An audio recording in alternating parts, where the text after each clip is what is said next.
Okay, now we should be live. Hi, I'm David. I'm Brenda. We're from OutsideOurBubble.com, and we just restarted the live stream. We had a little mishap with our alert notices going out, so I canceled a live stream that was currently running and switched over to a new live stream, so hopefully all of our followers can get notified that we're live. I'll have to fix the description later on of what this trip is, but right now we are traveling along I-65 northbound, and we're heading to our stop today, which will be an overnight in a Carbellas parking lot in Ohio. And yep. I was just going to add, just north of Columbus, Ohio. Just north of Columbus. Okay. And it should be about a 6-hour drive today. We just had stopped recently and filled up our fuel tank, so we won't have to stop for any fuel along the way, which is great. And other than that, we should be streaming live right now, and we're only as good as our data allows us to be. So as long as we have good data on 4G, then our stream should work. And feel free to ask us questions in the chat box when we have the computer in our lap. Hopefully then we'll see your question and be able to answer it for you. But you're traveling along today in a 2014 Tiffin Allegro bus, model 45LP. We are 45 feet long. We weigh 42,000 pounds as loaded for travel. We do full-time in our motor coach, which means we carry everything with us. We pull a Jeep Grand Cherokee behind us, which makes us a total length of 64 feet going down the road, and we average 7.5 miles to the gallon. We're in a 2-day trip today and tomorrow, heading to Byron, New York, to Southwoods RV Resort, which is where we stay in the summertime. And the interesting thing is, we will be arriving tomorrow at Southwoods, and they're not open. We will get there before the owner does. I was going to say, they're not open, but the owner's not even there quite yet. We actually just left him and his wife Sue. They have a house here in Tennessee, and they have full hookups at their house, so we just stayed with them for a few days, and he's hoping to get on the road and leave tomorrow to head back, so we'll see. Yeah. Because he keeps getting delayed. So, knowing that might happen, we took on, before we left, we took on full water, so 75 gallons of water, which adds another 600 pounds to us, and that should be our alert that we're live.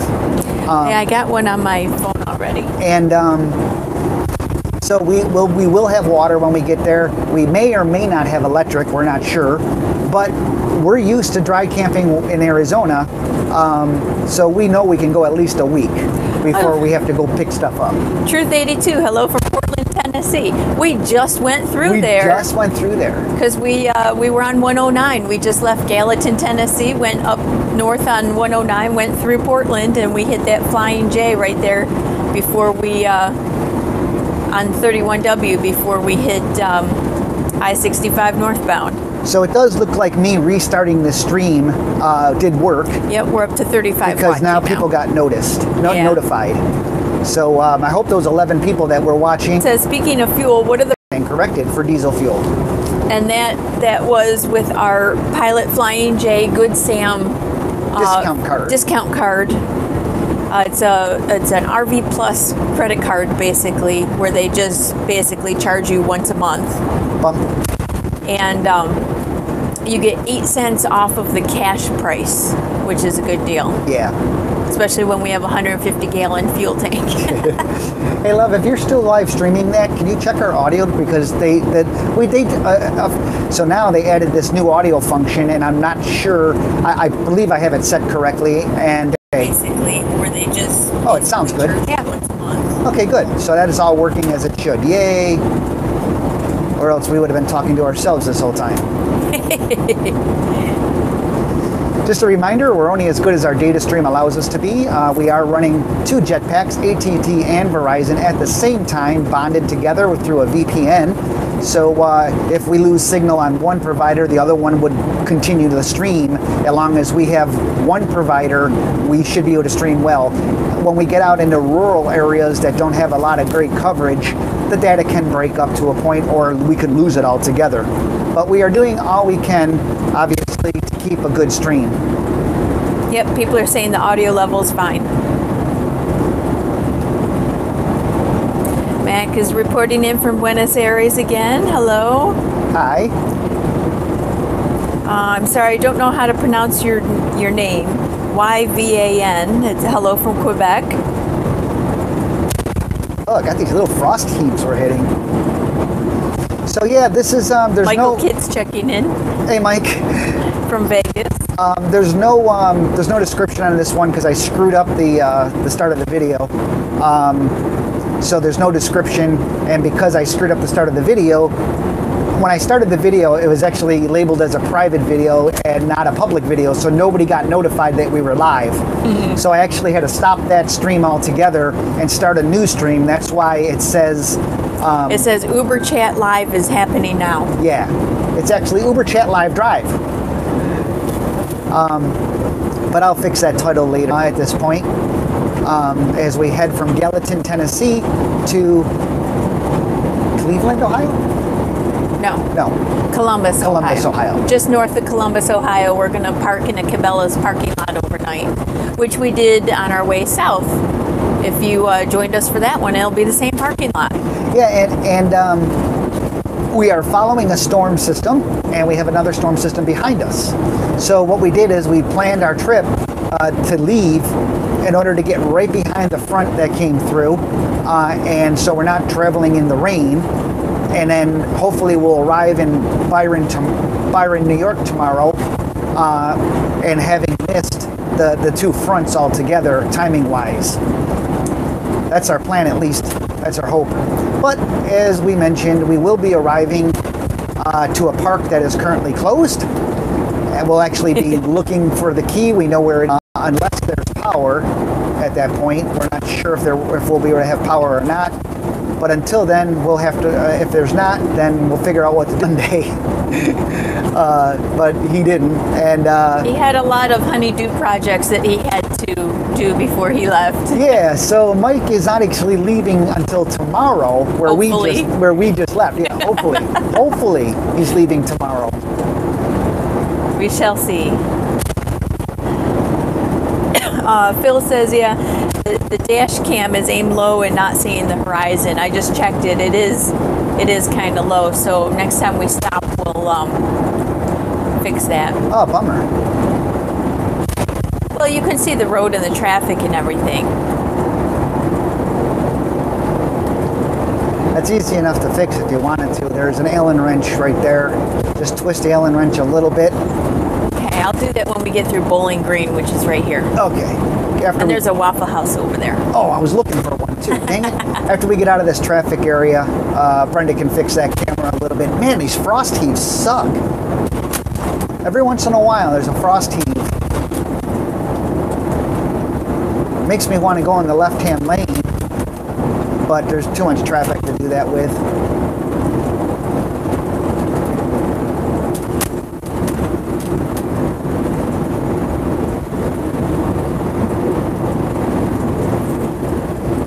So there's a Carbellas. We're going to be stopping at one of those. Has a decent parking lot area off to the side that's between two hotels.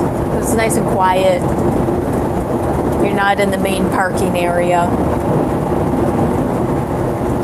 Speaking of quiet, it is going to be quiet at Southwoods. Yes. We'll be fine. I think, didn't last year we arrived before Mike too, didn't we? 10 o'clock at night. Was that last year? I think that was last year. We arrived in the dark. I think it was. Yeah, we drove straight through 14 hours. Yeah, I think it was too. Today we're not going to drive straight through. We're going to stop 6 hours and then we got another 5 hours. Yeah. 5 or 6. Yeah. So we actually waited for the weather front to pass through today. So we didn't actually leave until 11 o'clock or so a.m.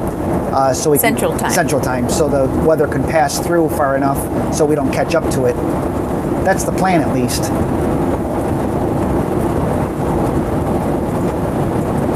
No reason to drive in inclement weather if you don't have to.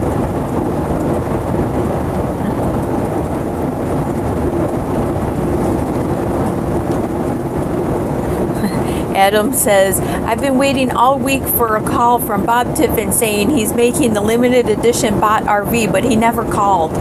Man, well, you can call him and ask him, hey, when is that? You guys going to build the bot RV or what? I've got all these people waiting. No, do not call Bob Tiffin and do that.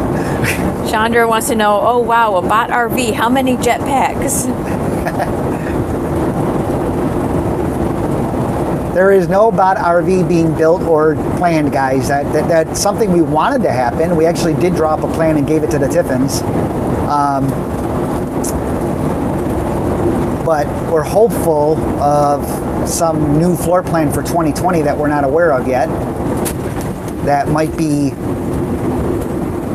something that we would like. We've been told that they've taken our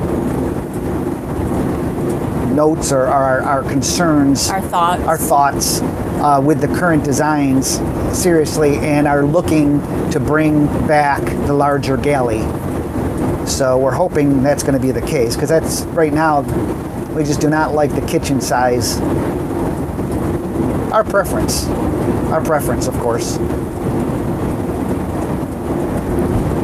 Yeah, there's no reason they couldn't actually bring back the 45 LP, because the two major issues with that coach, with this coach, that people had, two major complaints, was the bed protruded out into the doorway when you go from the kitchen area, the front of the coach, to into the bedroom. It protrudes out a little far, and it does. We don't have any problem with it, but I can see how people would.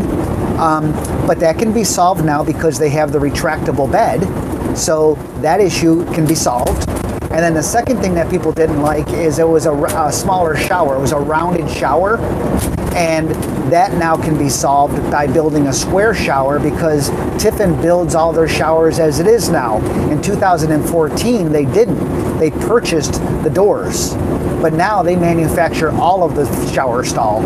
So there's no reason they couldn't build a square one. So the two main issues that the 45 LP floor plan that people had with it, both of those issues are 100% solvable now based on what they're currently using today.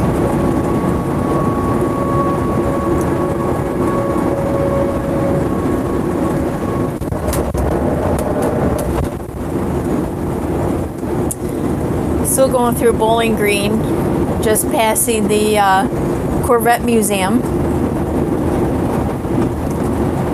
That Corvette Museum was underwater at one point. Yeah, didn't they have like a sinkhole or something? Yeah. Oh, that's what it was. Yeah, that's what it was. Sinkhole. Yeah. Thank you, love. Yeah. All these Corvettes just went right into the sinkhole. It was very sad. Very sad. Chandra says, no way I could afford a new one. Ours is a new to us 2014 45 LP. Woo-hoo. Sound familiar? Hey, listen, us, in our humble opinion, the 45 LP has one of the best floor plans ever built for storage-wise and just livability for us. For us, for livability. We like the compartmentalize of it gives us more of a homey feeling. You got your living room, you got your separation with the L couch to the kitchen area, if you will, and then you have your bedroom, and then you have your bath and your bath area with a walk-in closet. So to us, it's a perfectly structured coach, in our opinion. You have the headboard on the passenger side, and you have the dining room table on the passenger side, both of which is to us a plus also. Boxes where you can see all the way through to the end of the coach. And the cabinets are small. And the cabinets are a lot smaller. For instance, the cabinets above our couch here, I keep my Instapot up above the couch in one of the cabinets. Well, in these new buses, they shortened the cabinets height-wise, and you can't fit an Instapot in there anymore. Nope. And then, to make matters worse, they put dividers in between the cabinets, so you lose all that storage space, and you only have one little compartment for a cabinet versus the whole open cabinet. Yeah, we put things in our, slanted ways that could we use the space, and with the walls there, which are in between each of the double doors, there's a wall. Well, that kills space. That kills usable space.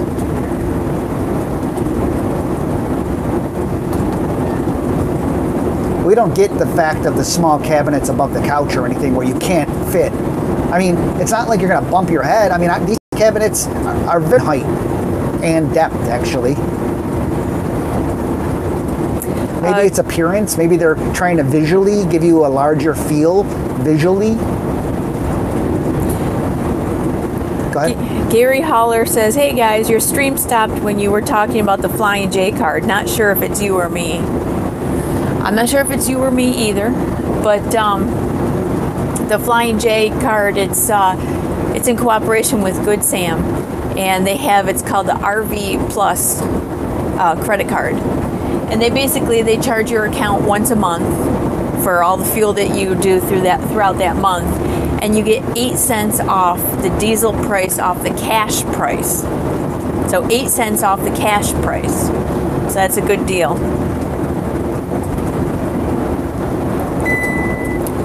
Murph wants to know, do most campsites allow RV washing? It really all depends on the location of where you are, but I think most try to discourage it. Most try to discourage it. If they allow it, they might only allow companies to come in and not have you do it. Or they'll charge you $5. Yeah. Because it uses a lot of water. And especially like if you're in Arizona or somewhere where there's a big drought, no, they won't allow you to do that. But they do have companies that come in Arizona and stuff that'll wash your rig that, some of them bring their own water. Yeah, unless you have deionized water in Arizona, do not wash your rig through tap water. Yeah. You will destroy, you will just ruin the finish of your coach. Just going to be passing another motorhome here, an Expedition. Oh, we need to turn that, I forgot to turn the power on for the motorized mount. Okay. So when you get up, why don't you try to give, after we go by them. Yeah. You can fix the top camera and turn on the power for the motorized mount. Wave to be nice. Okay. Okay, so there's one button right there on the side. It just goes up one notch. One notch? Yep. Because I see it goes up too. I know. Just go up one notch. It's manual mode. There. Okay, good. Yep. Yay. Now up there, yep. You'll see an Allen wrench. Turn it counterclockwise. Oh, look at you. Taped it all in. Very slightly, and then you can angle it up and then tighten it back down.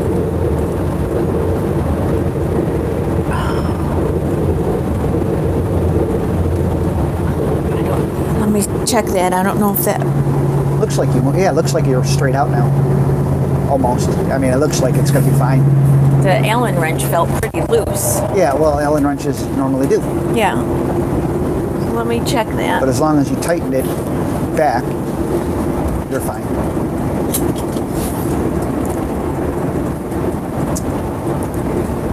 So just a reminder, we're only as good as our data transmission allows us to be. We're doing all we can to do that, however. We got 2 jetpacks running in a bonded VPN fashion. So hopefully, as long as we have one AT&T or Verizon, as long as we have one of them, we'll have a good transmission. But if both of them, if we're out in a rural area and both of them are bad, then oh well. What's wrong, Liv? It either didn't do it or went back. I don't know. Oh. You just counterclockwise to loosen it. Just a little bit, and then the whole thing should be able to slide up. There you go. Now just block it down. Okay. I think so. What Brenda was just working on was, there's a delay, don't forget. Yep. What Brenda was just working on was, there is a front view that's online 24 hours a day, 7 days a week. So if you don't like this view right now, you can look out the front of our motor coach, and somebody informed us the camera was tilted down a little bit. So Brenda just fixed that. That's on OutsideOurBubble.com. Click on our live cams and you'll be able to see the live view. We'll also be able to spin this around with our movable mount, which we'll do from time to time as we travel today. We have 319 miles to go to our destination today. Started off the broadcast poorly. David screwed up, but it's okay. I figured out a way to get you guys notified that we were live, but it doesn't have the normal thing, live wasn't so and that was nice. So we did let them know we were going to end that stream and start another live stream, so they probably jumped over. Sally says, "Hi guys, you will have a gift waiting for you in the office upon your arrival at Southwoods." Okay, now wait, is this the California people? I don't know. But we have a question. Okay, so the mystery. Paul, who answers the phone at Southwoods, said somebody left a package for you in the mailbox. At Southwoods. And we're like, what? We didn't recognize the name. Actually, it might be, now that I think about it, that might be her husband's name, I think. Let me know if that's him or not. Did you mail it or did you actually put it in there? Because Paul said California. Yeah, Paul said you were from California. So that really got us confused.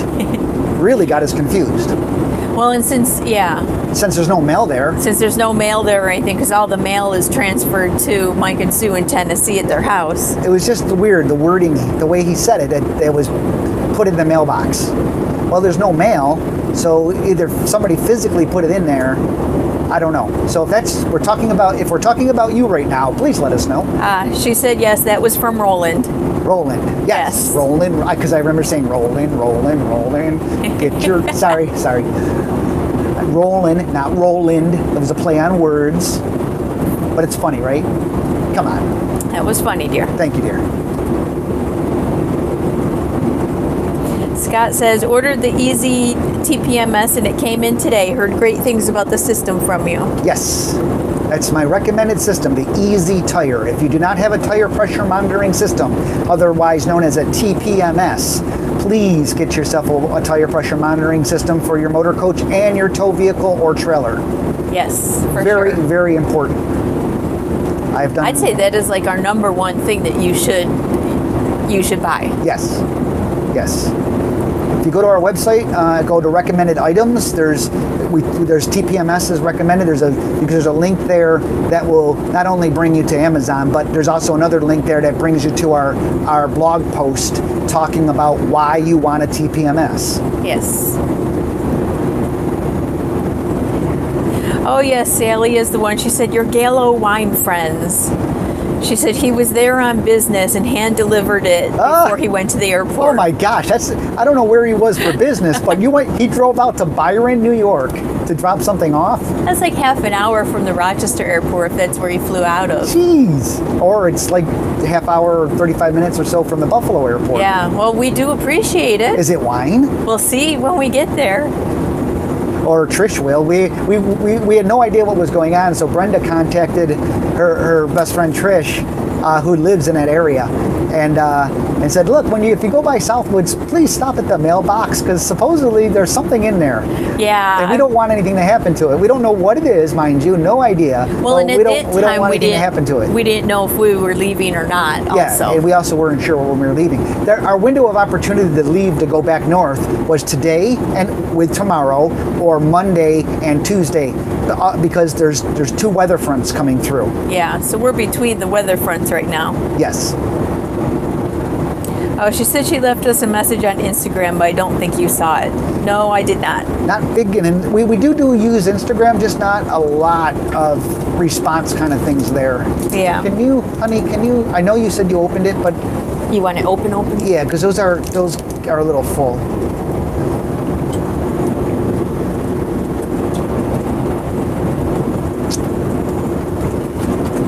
Thank you. She said yes, he Buffalo. Okay.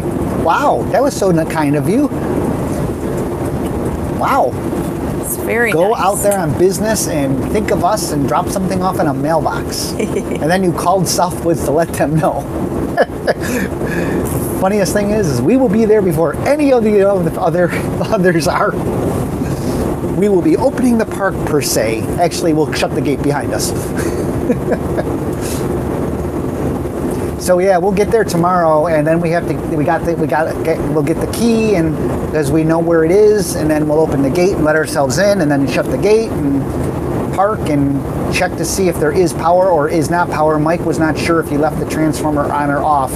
They turned on power today at the street. They turned on the transformer, the power company did, but Mike's not sure if he left the first main transformer in the park turned on or not.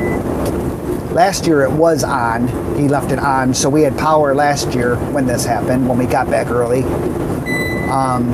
The park doesn't officially open until May 1st.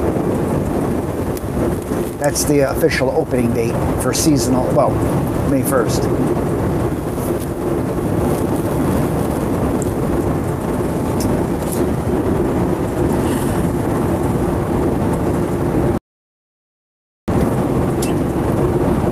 Ty says, are you heading back to Arizona? We will be back in Arizona. We have reservations there at Eagle View RV Resort December 1st. We will, but not for a while. Yeah. Right now we're heading north. We're on the East Coast heading north. Yep. We're currently in Kentucky on I-65 northbound. I hate that. That person was going slow. I move over to go past him and he speeds up. I hate that. Night in Columbus, Ohio, just north of there, there's a Cabela's parking lot. And then I can get full of wings. Yes. That's dinner tomorrow. Yep. The artisan brick fired or you know, brick oven pizzas. Those you can find around the country, which are good pizzas. I love brick oven pizzas. But we're talking about New York pizza. Yeah. But no Domino's or Pizza Hut or anything. We don't do chains, and it's all icky, in our opinion. Well, but sometimes we had that in the past. We've done a Pizza Hut once in a while in the past. When you have a neat niche, you really need identical on the north. We like to frequent mom and pop. Saw how small Byron was. It's got one blinking stoplight and that's it. And Fullerino's is right there, and it's 1 mile from Southwoods. So we really lucked out with a really good pizza place. You need to remind me about Sally and Roland. Did they come to Uberfest, or did they come to Southwoods, or did we never met them? I don't think we've never met them. I don't believe. But they're lavishing us with these luxurious gifts. I don't understand. I know Sally and I we chat back and forth. I think usually on Facebook Messenger about different wines and stuff.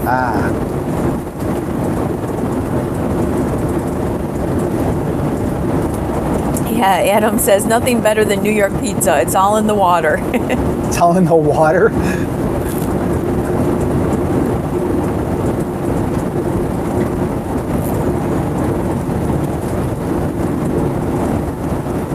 Yeah, Sally said, yeah, we've never met. Okay. Oh, you're not on Facebook anymore. That's probably why I haven't seen you in a little while. That's probably why she tried Instagram.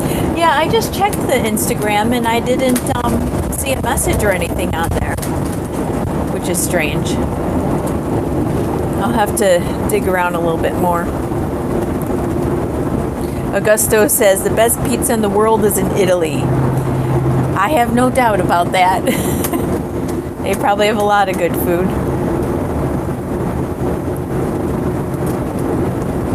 Bruce, yes, we're stopping in Columbus area again. We'll be just north of Columbus, Ohio, at the Cabela's parking lot.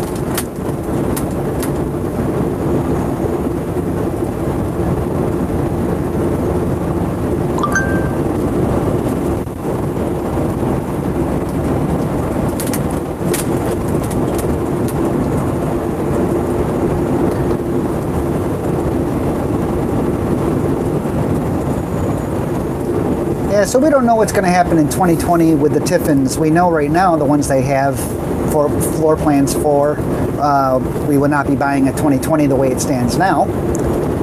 Nor does Newmar have a floor plan that we like. But there's no reason to get rid of this coach either. This coach is, well, literally it looks brand new. Well, and we've got it dialed in, so perfect. And it's all dialed in to our living style. To the point that I'm getting bored because I don't have anything to work on. Oh, it's a scary thing, David. Bored. Get into trouble on that one. Yeah, Celia, I just looked up where you told me to look on Instagram, Rory's Oma, and I still didn't see it, but it looks like your account was private and you were following us, but we weren't following you, so maybe that's why I didn't see it. So I just clicked on it to follow you. That's my guess, at least. Unless I'm just missing it, which is possible too. So this is an Uber chat, or a live drive actually. It's a live drive, but it says Uber chat. But it's one and the same, I guess. We talk while we're driving. Feel free to ask us any questions in the chat box there.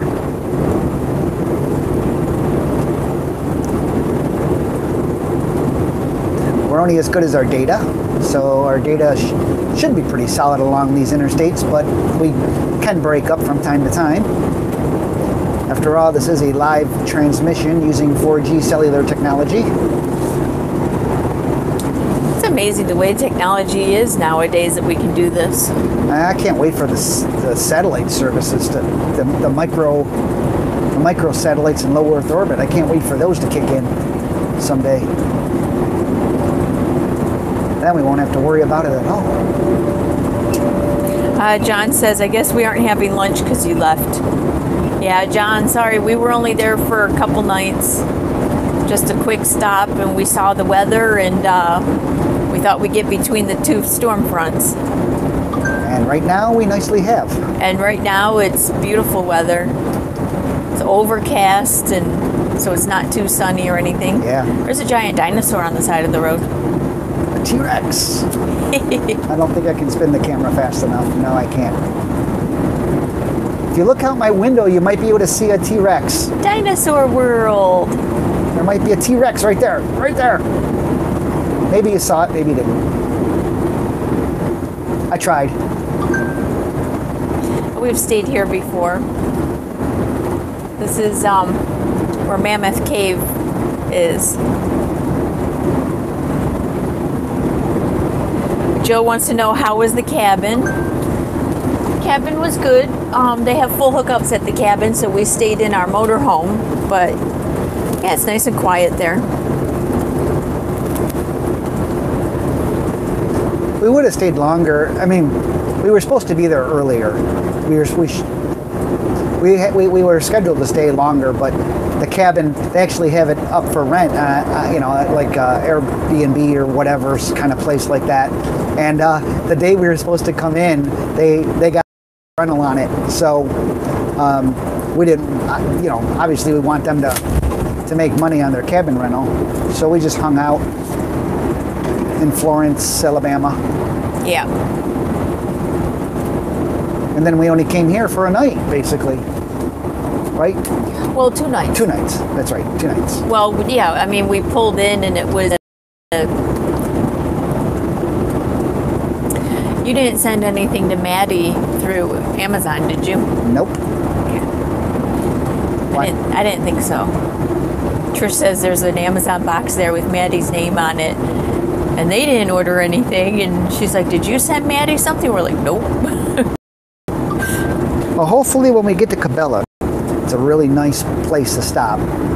I'm really hoping that based on the time we arrive there, that we're gonna have a place we can park. Adam says, if you're bored, order a Winnebago again. Adam, no, I will not be doing that.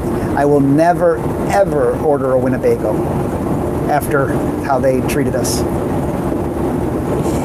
The Weekend Overland says, when you make it back to Arizona, we can go out wheeling in the Jeep. That'd be cool. We went off-roading last time we were there in our Jeep. Yeah, we did. Well, yeah, we did. It's off-roading.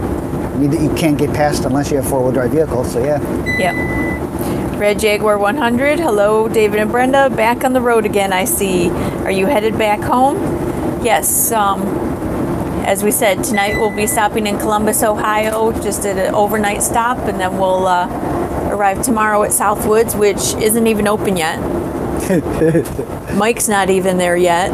He's leaving his Tennessee home hopefully tomorrow. Hopefully tomorrow. But knowing Mike, if he does leave tomorrow, it won't be until after dinner. So it'll be later. He won't maybe get in until Sunday or Monday. Yeah, they saw the T-Rex. Yay! Phil wants to know if you've tried editing your videos with DaVinci Resolve. Nope. Have not. I use Final Cut Pro. Oh, Kathy. Hello from Weston, Wisconsin.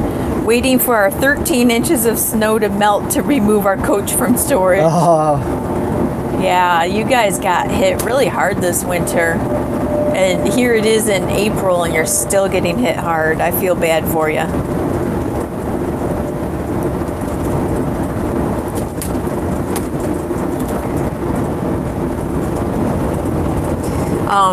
People want to know more about these microsatellites you were talking about. The what? The microsatellites. Oh, microsatellites are going to be the thing that how you're going to get your internet. Basically, thousands of low Earth orbit microsatellites, small satellites. Wow, that guy's going fast. We don't know where he's going. In any case, low Earth orbit satellites, thousands on top of thousands. Even Amazon has filed with the FCC to do it. So SpaceX is looking to do it. There's another company, I can't remember the name, that they're already testing right now, and Amazon has announced recently that they're going to be doing it. But yeah, you'll be able to, the idea is to blanket, you'll have coverage anywhere in the world, if you will, with these micro low Earth orbit satellites, and you'll have speeds that'll be at least like 4G. But the really cool part about it is extreme low latency that they're going to be able to use because of the frequencies they're using very fast. And so they'll have very low latencies. I mean, we're talking 10 to 15 milliseconds. Right now, a cable modem can be 30 milliseconds. Usually fiber is about 3 to 4 milliseconds, maybe 5. So to have 10 to 15 milliseconds, that's what at least they're theorizing, that's pretty cool. And the latency is important, especially for those of you who do video gaming. The latency is the most, that's the amount of time it takes something to go somewhere. And so you need a very low latency so that you can get the back and forth data packets really quick. Especially when it comes to gaming, you need that to happen, or else you can be outperformed based on milliseconds. Also, it's important for voice over IP telephones and video calls. What? There's a picture of Roland waving at the bot lot. What? At the bot lot? Yeah, when he was dropping off the package, he walked back to the bot lot. He walked. You guys are stalker. I'll wait till you pass that car. That is great. Roland is in New York on business and had several hours before his flight back home. So he drove over to the bot lot and left a gift for you in the office mailbox and spoke to Paul via phone call. Look forward upon your arrival and enjoy, from Roland and Sally. Oh, I love it. Oh, that's great, Sally.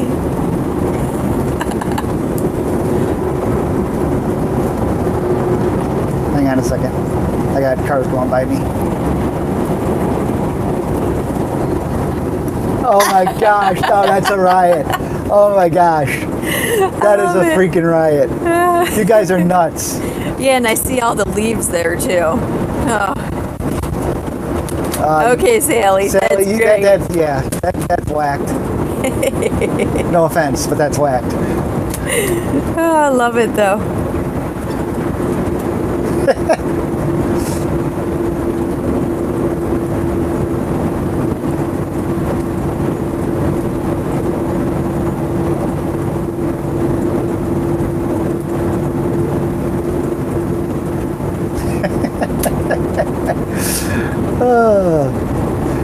We have had some people bring us things. Yes, but usually when we're there. Usually when we're there, yeah, true. We actually have had people do what Roland did, stop and take selfies by our motorhome or whatever, and then send them to us later. Or we've got our logo on the back of our Jeep, and they'll see our Jeep somewhere. And they'll take a picture and then they send it to us. It's like, why didn't you stop and say hello? Oh, that's too funny. Sally loves it. Stalkers. Stalkers. With a capital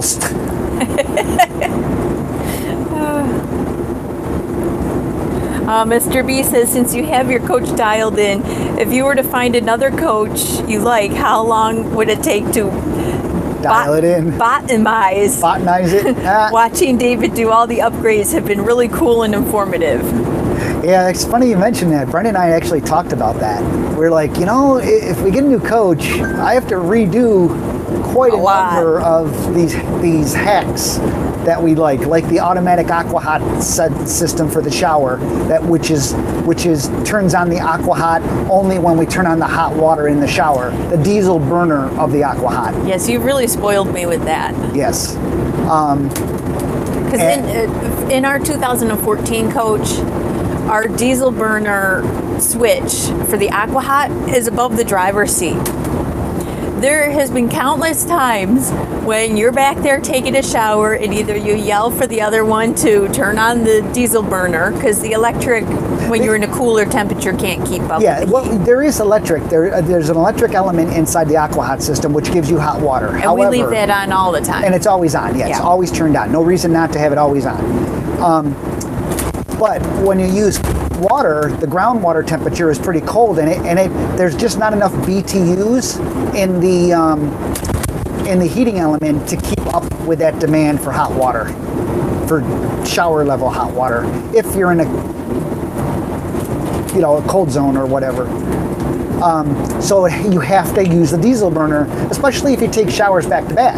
It's the water movement in the shower line only, which then activated the diesel burner of the aqua hot, and then turns it off when you shut off the water. Ta-da!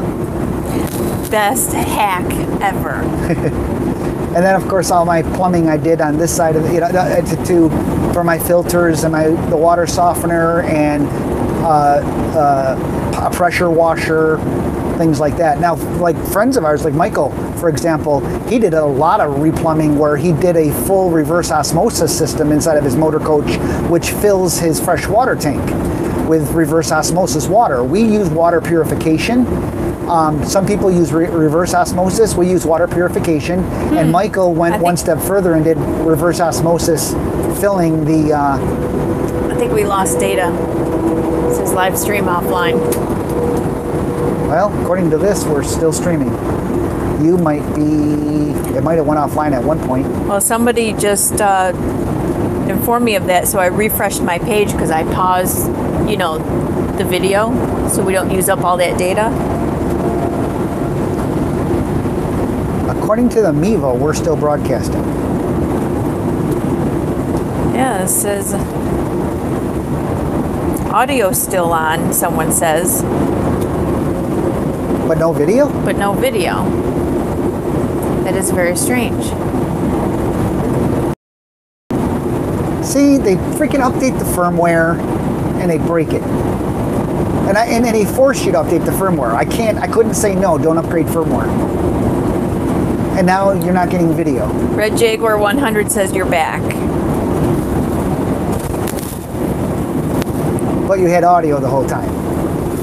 Yeah, I'm refreshing my screen and I'm not seeing us back yet. Well, there'll be a delay of 30 seconds or so. Yeah.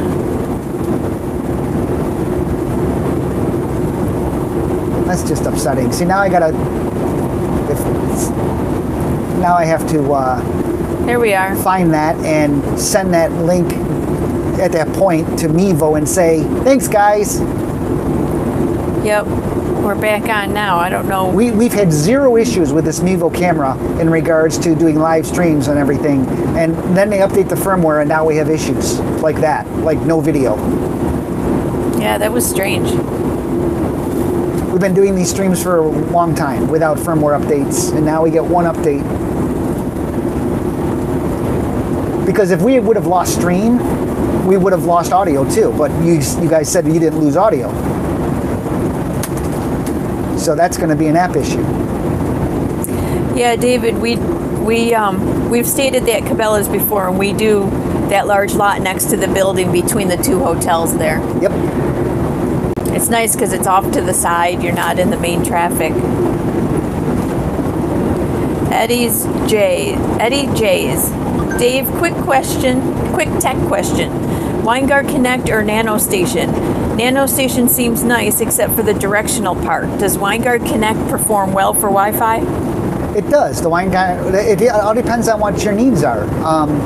The Nano Station, yeah, you got to point it, but there's a huge advantage to having to point it, and it's a directional antenna that gives you much more power than an omnidirectional antenna does. So you have to point it. Big deal. I mean, when you come into the RV park, you can see the access points. So would you rather be able to shoot and have a better signal, a more powerful signal, or not have to worry about pointing it? That's a choice you have to make. But for example, the Nano Station, it's a high gain directional antenna.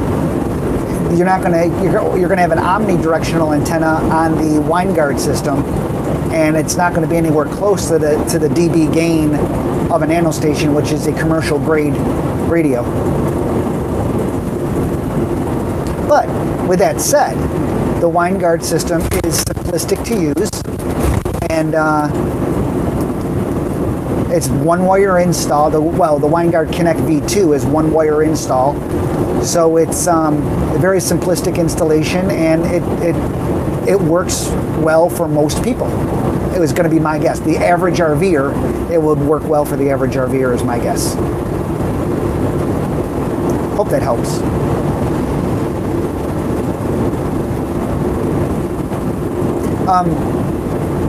There's also, just so you're aware, there's two versions of the Winegard. There is currently light traffic on your route.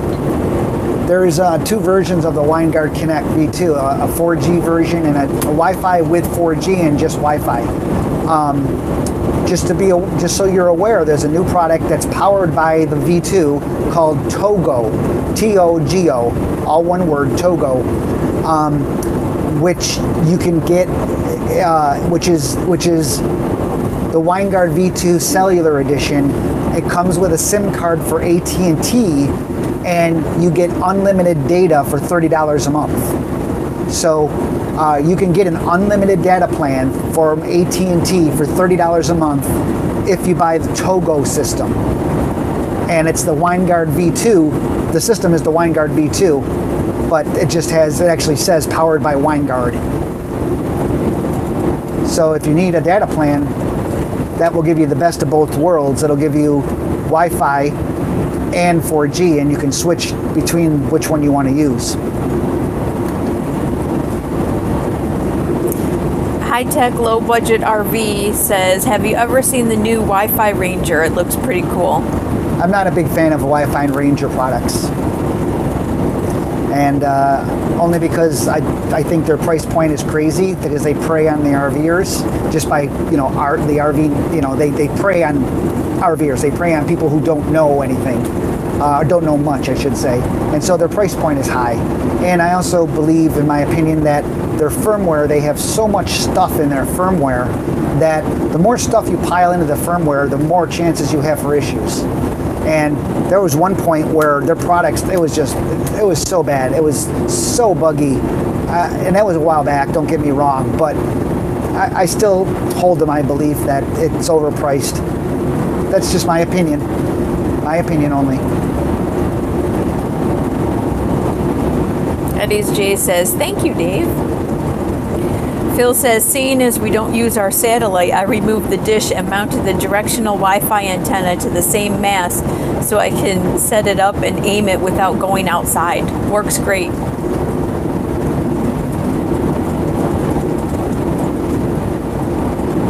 Yeah, I've seen some people put the Wi-Fi antennas on those crank up TV antennas. TV antennas, yeah. Yeah, Kathy says when the just make sure you have that sealed, because if you when you're laying that down and you're driving, and if you're in inclement weather, that's not made to be in a vertical position. It's made to be up and down. It's not waterproof. So if you're laying it down, be careful. Yeah. Kathy says when they lost the video is when we started the explanation of the shower fix.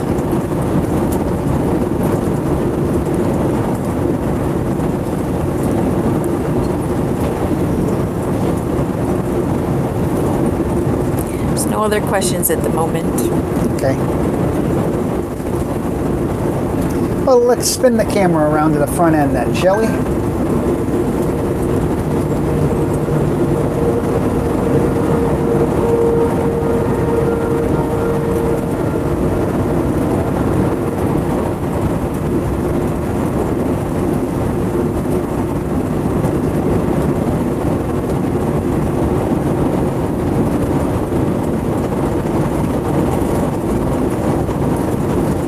Since there's no questions, we'll take a little break here.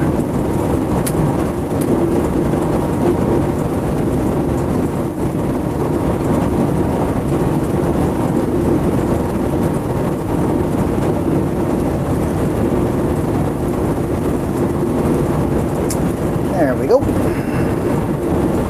It's currently 1:56. Now, Brenda, that seems late, like we crossed the time zone already.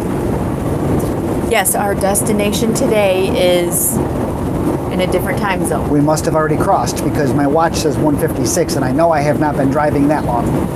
Oh, you are correct. We must have. Which is another thing that GPS does not tell us. Which sucks. Our other one used Freaking stupid Garmin GPS does not tell us that we crossed into a different time zone. It should. It should tell you crossing time zone and Eastern time. Because your computer still says 12:56. So which it will until you have to manually do that. Yeah, I know.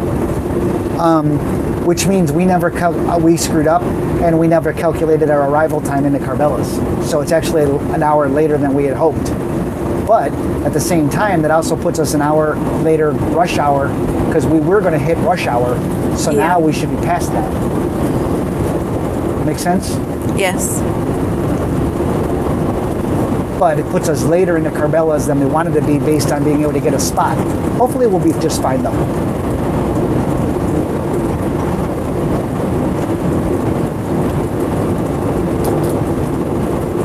If anybody lives over there, go save us a spot with a bunch of cones. We're 64 feet long. Oh, this RV looks broken down, love.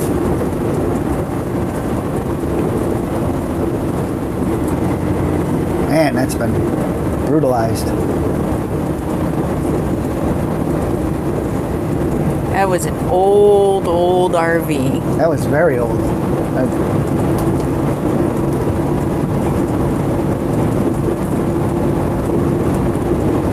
For those of you just joining us and don't know what you're doing or what you're watching, I'm David. I'm Brenda. And we're from OutsideOurBubble.com, as you can see in the bottom left-hand corner of your screen. We are a travel blog that started traveling in 2008. We went full-time in 2013. 14. 13. 13. And we went into this coach in March 14. And we now have, as of March, we're now entered our 6th year living full-time in this motor coach. This motor coach is a Tiffin 45LP, 2014 Tiffin 45LP. We're 45 feet long, we weigh 42,000 pounds, and we live in it full-time. We pull a Jeep Grand Cherokee behind us, which makes us a total length of 64 feet. We average about 7.5 miles per gallon. And you're riding along with us as we make our way north back to our Byron, New York, which is where we stay for the whole summer. A place called Southwoods RV Resort. So if you're traveling in upstate New York this year, looking for a place to stay, come on out and say hi. Definitely big rig friendly. Yes. Make sure you call, make sure you let them know you're coming to see us. And you would be well advised to book ahead of time if you want to come on a weekend.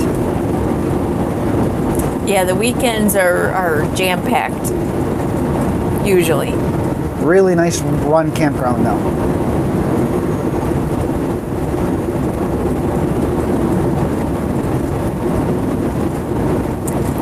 John wants to know, when parked for an extended period of time, do you re-level the coach? No. Coach, it's usually, if we had a re-level, first off, if we're leveling with our jack pads, which when you're sitting for a long period of time, you would do.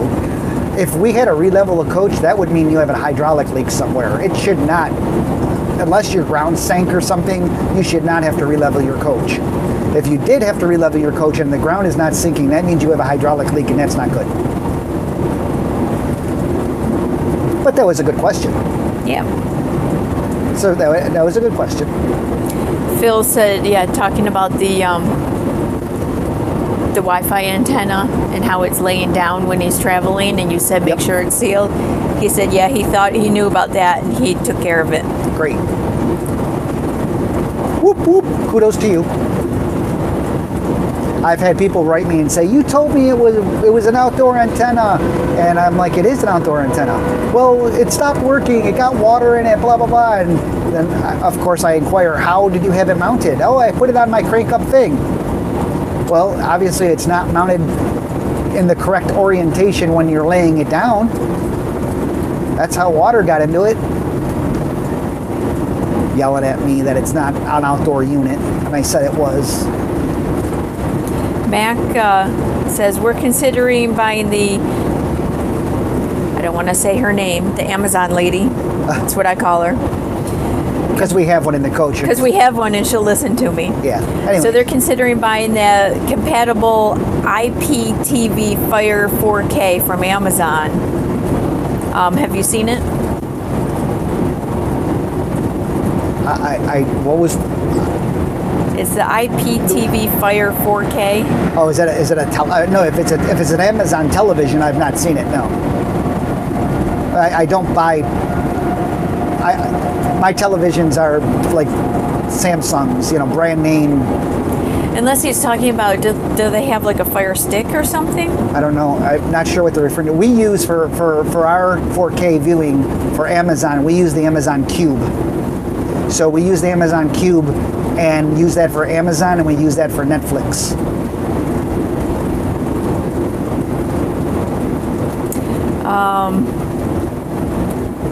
And the Amazon Cube is a 4K device. Somebody wants to know, what's the price of our RV? It's going to vary based on what options you have, where you're buying it. Do you have a trade-in? And are you talking new, or are you talking current value of our RV? Yeah, so that's a pretty interesting question, because there's a lot of variables in there. 2014, if you're buying one used, go for about $230,000 to $250,000. At least that's what I remember seeing. Yeah, I just saw one up on RV Trader, this floor plan. I think it was $250,000. Which means we'd sell ours for $300,000. John wants to know, do you routinely flush your freshwater holding tank?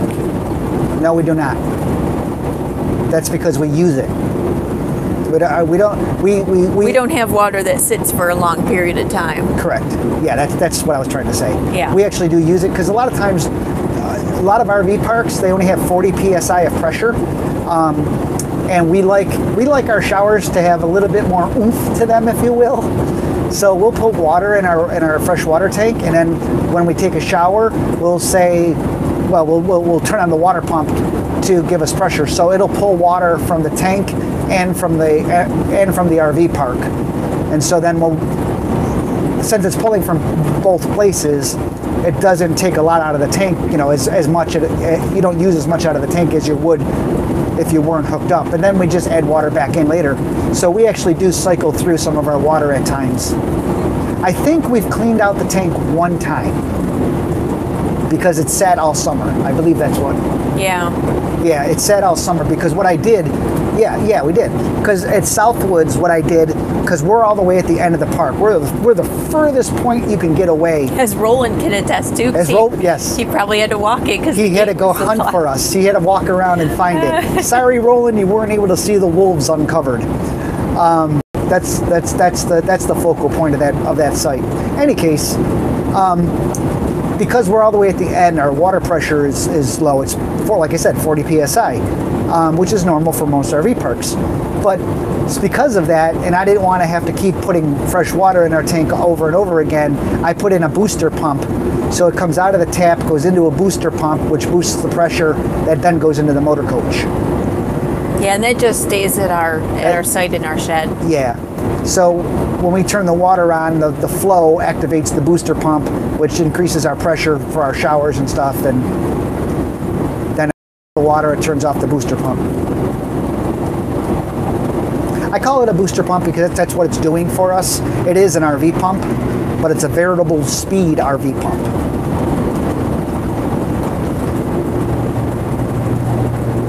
Put up another spigot. Obviously, you need more pressure to handle another spigot. The pump will actually increase speed. It'll detect that and increase speed. Phil says, I think Mac was referring to the new 4K Fire Stick that came out. It's on sale now for $59 Canadian. So it's a 4K Fire Stick. Yeah, like I said, we use a Fire Cube.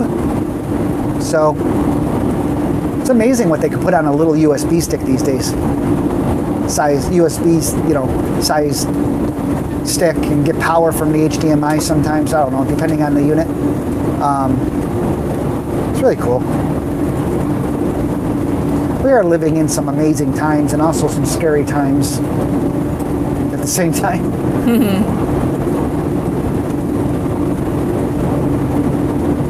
And just a reminder, we're only as good as our data allows us. So sometimes you might not have, a great high definition picture, or we might drop out here or there.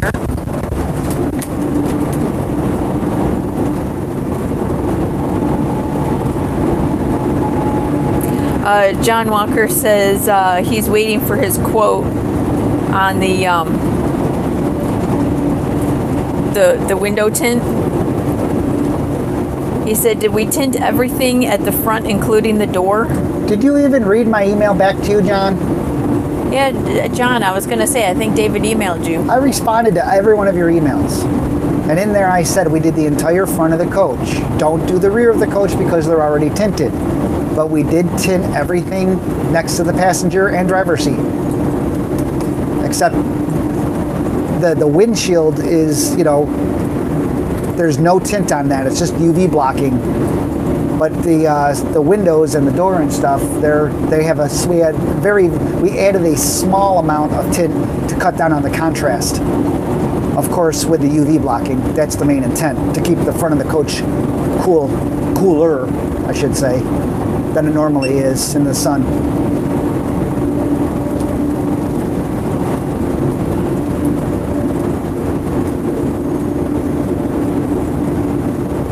He said, I'm getting old, forgive me. Just read the emails. I take the time to respond to them.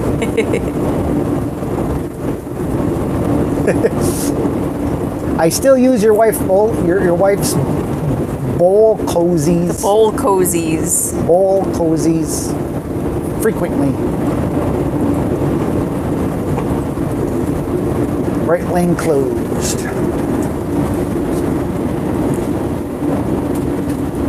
5 northbound, just because there's nobody better. Oh.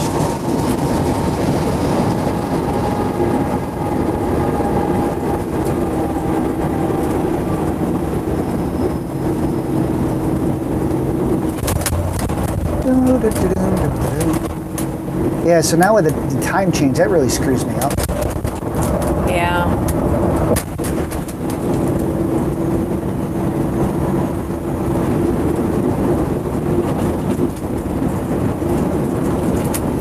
John says, good, she made a bunch more.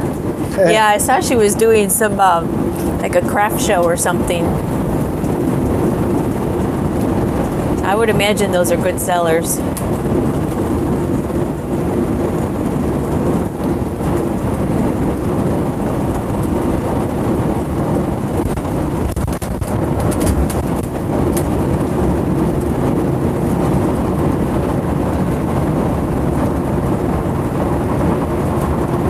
That semi is pretty close to that car there. Yep. Goodness.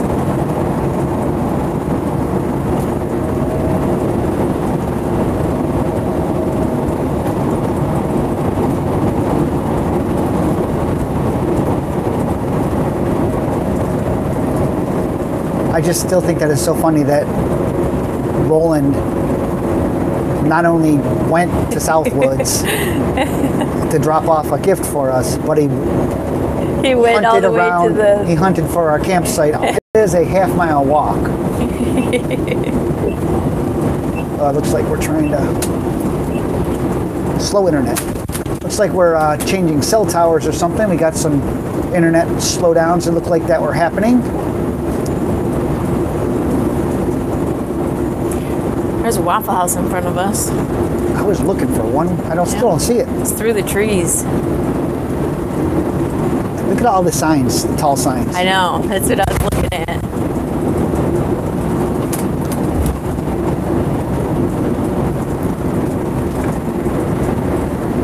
I just... We hiked back there. Yeah, John says that's where she is today. At that craft show. Oh geez, oh geez, oh geez.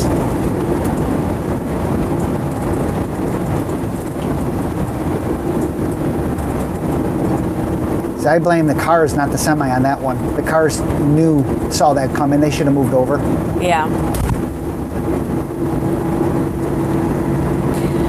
Aquarius 2 says, hi, do you use anything dark on your dashboard to block sun reflection? That's what you see right now on the, no, they're pointing out the windshield right now. I'm looking the wrong way. For the camera, when we have the camera spun around, on our dashboard I have black gaffer tape, which cuts down on the reflection so it doesn't change the brightness and contrast levels of the camera, and you can see us then. If it wasn't there, it would black us out, basically. But we do have a dash mat. What is that sticking out of that coach? Up front. I don't know. It looks like a way to get in. Is that a door? It's like their wheel well. Yeah, that is a door. Is that a Tiffin product? Yeah, it's an old... Allegro Bay. It's an old Allegro Bay. Allegro Bay. Oh, that's their... That's their steps to get up. It's an old Allegro Bay. Wow.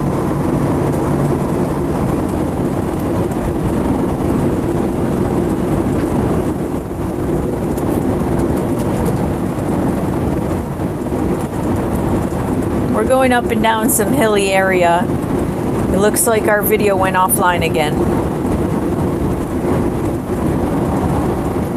Not sure if you can still hear me, but let me know if you can still hear our audio. Looks like our video might have gone offline again. Well, this would tell us on the screen if we lost data. Which yeah, it doesn't say that. It doesn't say. It doesn't say we've lost data. It just came back again.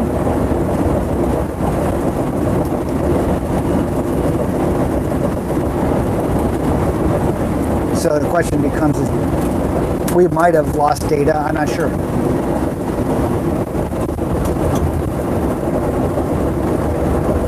But that can happen because we're in a mountainous area kind of thing, and so we're going through some cutouts, as you might be able to see. And radio signals don't travel through Earth very well.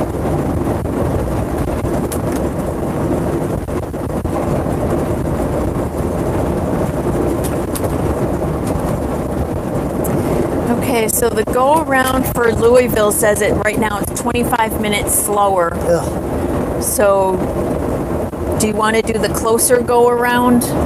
I don't understand what you mean. Just we will save 25 minutes. well, yeah. Then let's do whatever you want. So that's what your GPS is having you do is 31 miles to 264 east. That's exit 131A. Correct. So that's gonna. I had us going on the wider go around, so we didn't have to get through the Louisville traffic as much.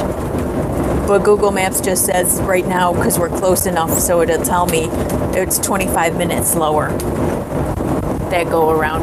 Okay. I mean, you're still not going through the city. Right.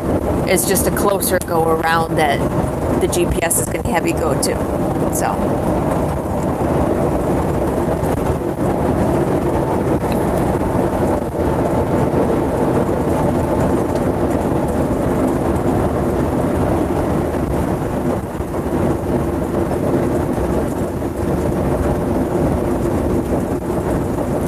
So we're in Kentucky here going I-65 northbound, but we're going up and down some very hilly areas.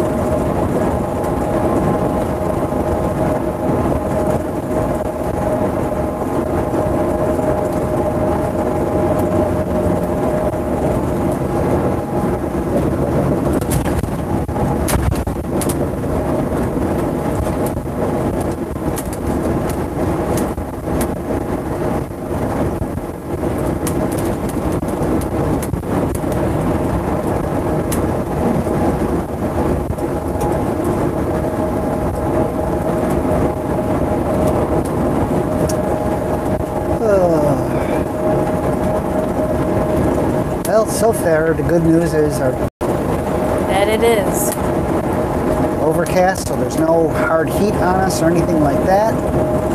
No glaring, no glaring, and I don't feel any wind.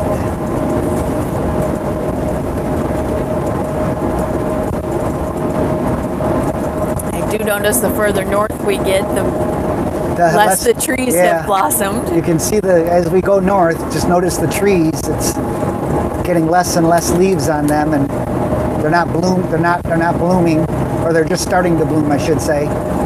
But as we go more north, it'll just get browner and browner. GMC Ford says, how often do you check your tow car? We check it pretty often.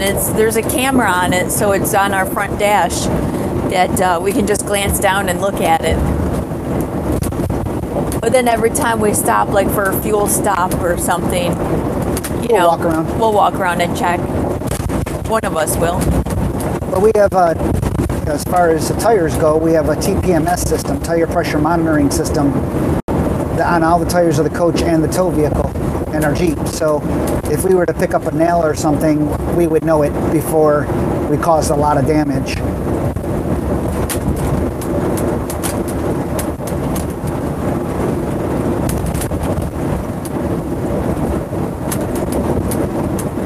Aquarius 2 says, how fast do we normally drive on average? Speed limit, like right now we're doing 70.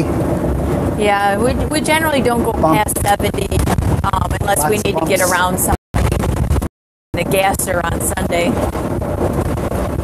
Yeah, this area is not great. What is the semi doing? I don't know. He's coming up next to us, but he's not going to be able to go anywhere. There's all that traffic. John Odell wants to know, do you manually downshift on inclines? When we're in mountainous areas, yes. Otherwise, I just let the transmission do the work. Out here like this, I just let the transmission make the decision. Yeah, you would definitely out west, like on I-70 going through the Rocky Mountains and stuff, that's where you would definitely need it. Yeah, you want to manually downshift to keep your power up.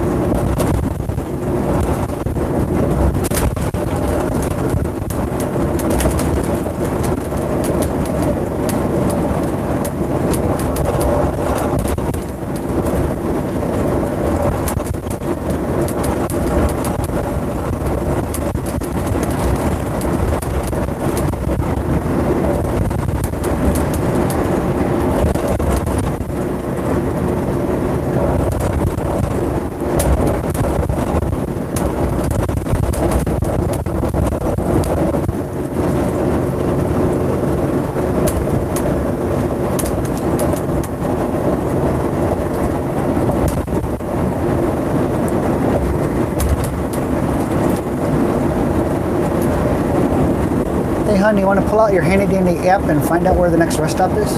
Sure.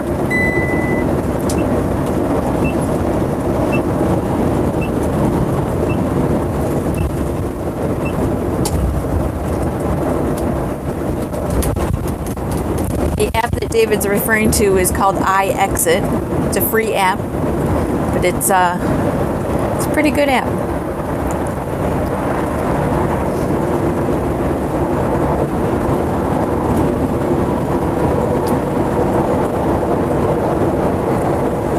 You're not going to have a rest stop for a while, it looks like.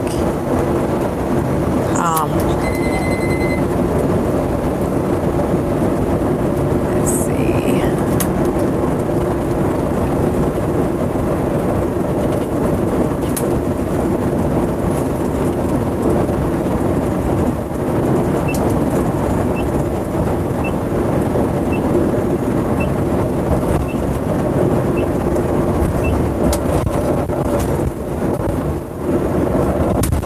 Should have stayed in the left-hand lane. Jeez.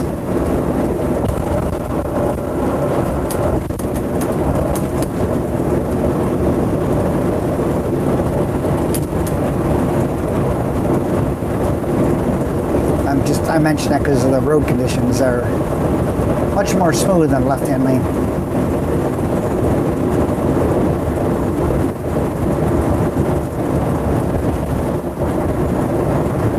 There's a rest area just on the other side of Louisville, which right now it looks like it's about 34 miles away. No, it just updated, 33 miles away. You okay? Yeah. I'm fine. I just want to switch off. Okay.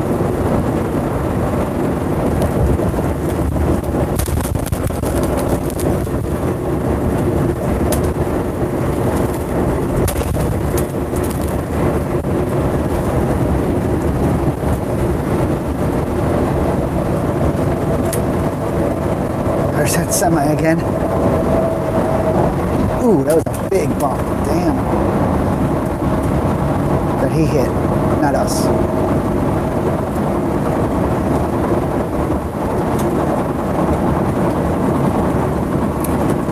Okay, so a few things on the computer here. Stephen Hall says, sorry I missed your Red Bay report. How was it? Did you learn something, fix something, buy something? The semi keeps coming over to it to try and avoid Yeah, I see that. I'm moving over. It's this trailer that keeps screwing us all up.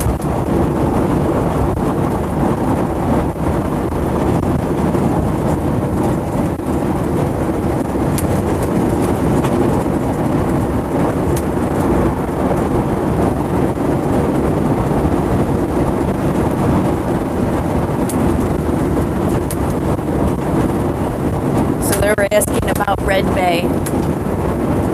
Did we fix something or buy something, or they missed why we were there? We went by there to say hello to the Tiffins. Really didn't have anything to need to get done there.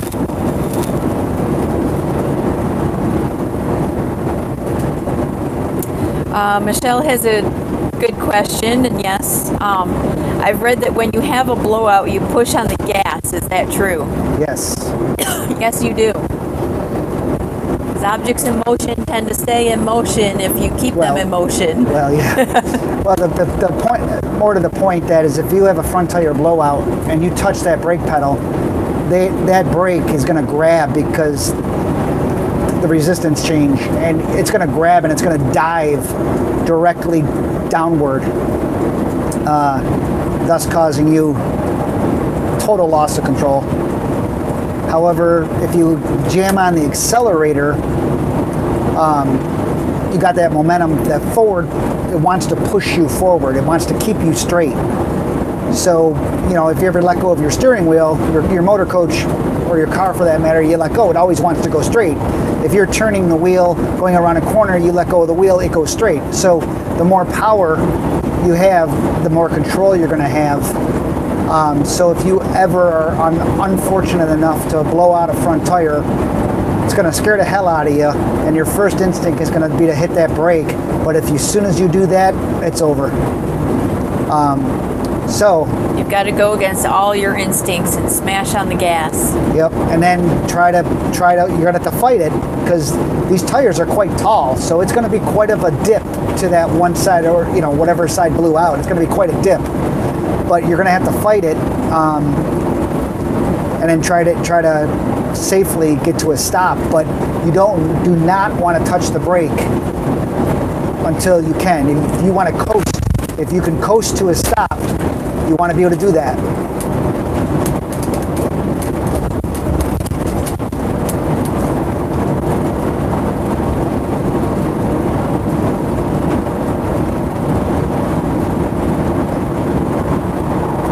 I was watching the semi to see if he put his directional on. He didn't. Yeah. He's really close though. Yeah, these guys are all piled up. Yeah. Well, they're all going up this slight hill and they're slowing down.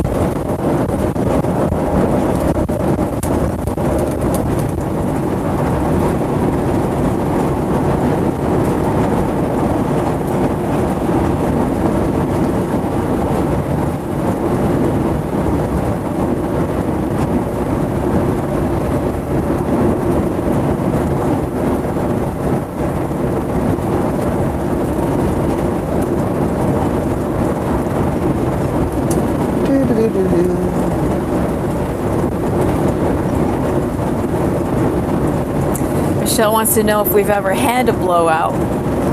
Yes, it goes in. I'm not sure what she means by yes, it goes in and out all the time. But have you ever had a blowout? Thankfully, knock on wood, no, we have not. We did pick up a nail in our Jeep tire out in the middle of nowhere, Texas, and our TPMS system warned us of a slow leak, and so we were able to pull over and fix it before that potentially did get so low that it could have blown out and shredded. Yeah. Which is why, we totally advocate having a TPMS system, because we would have never known that our Jeep tire picked up a nail or that we had a slow leak and then the tire shredded. And most of the time, these things have so much torque, you're not going to know that you're dragging your Jeep. We've seen people actually dragging their... Yeah, literally dragging. All four wheels were, literally not moving, and they were dragging it, and they were not even aware of it. You would think, no way, that's not possible, but oh yeah, it is.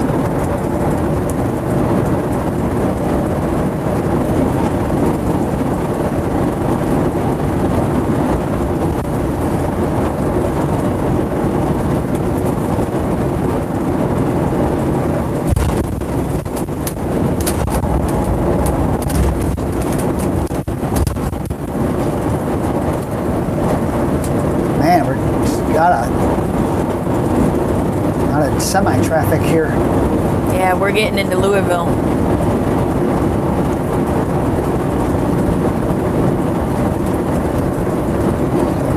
Oh, Red Jaguar 100 says she meant the videos going in and out.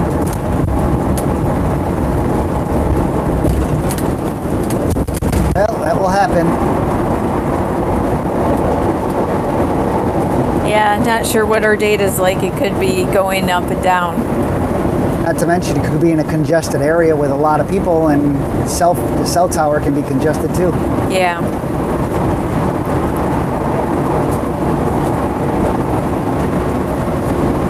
GMC Ford wants to know, what part of Indiana are we going through? We are not. We're in Kentucky. Nowhere near Indiana. If you go to outsideourbubble.com, when it says on the bottom left of your screen there to see a forward-looking camera, just click on the live cam, and right below the live cam, there's a GPS locator that tells you right where we are.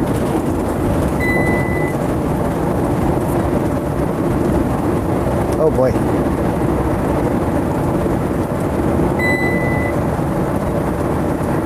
Buddy, you're way too early to cut over.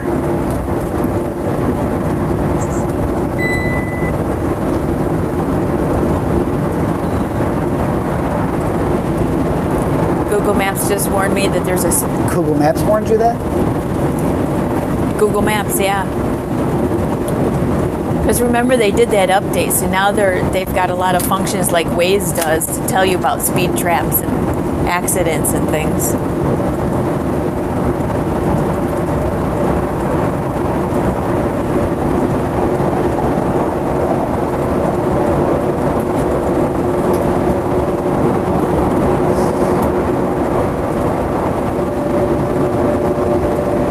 As soon as I get past this gentleman, I will get out of the way. Let all these cars zoom by me and get tickets. Bill and Michelle says it's raining up in Erie. You guys coming through that area on 90? We will be tomorrow. That's why we're going to stop in Columbus, Ohio tonight to stay behind that rain. And then tomorrow it'll be all cleared out.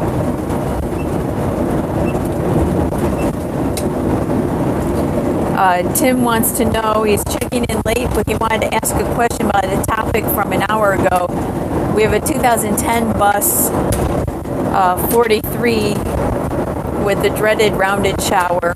With so many people in Red Bay who specialize in customizing RVs, do you think it would be possible to tear out the existing shower and replace it with a larger one? I don't see why it couldn't be. Yeah. I mean, the plumbing and everything would stay the same. It's just...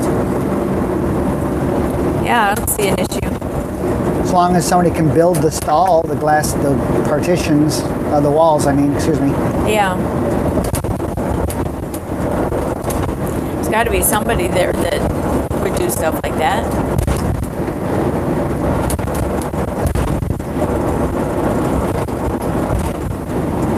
I'm not sure who would do that work, but it can be done.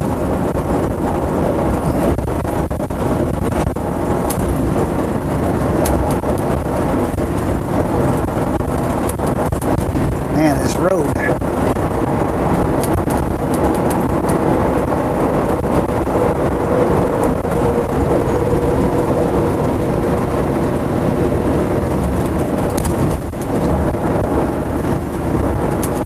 Yeah, he says he has the bath and a half, so the rear bath, there's room for it to square off the shower. Yeah, same with ours. We just haven't done it. Well, we haven't had a need. Yeah, we find we have plenty of room in our shower.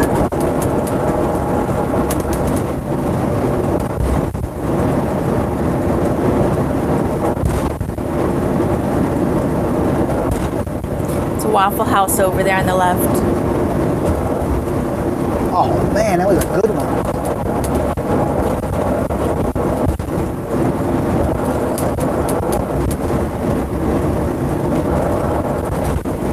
Look, is that like 3 jets in the sky? Yes. Up there in formation? Yep.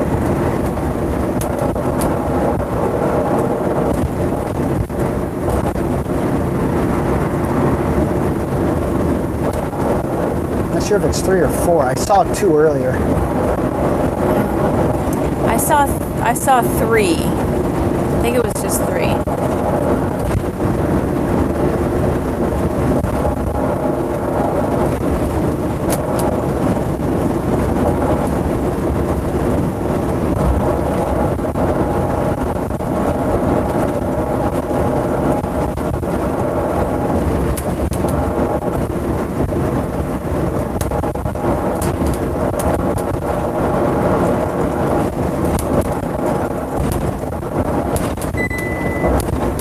Bill and Michelle's, they were the ones in Erie. They said, cool, we're hoping to get to Southwoods and meet you guys.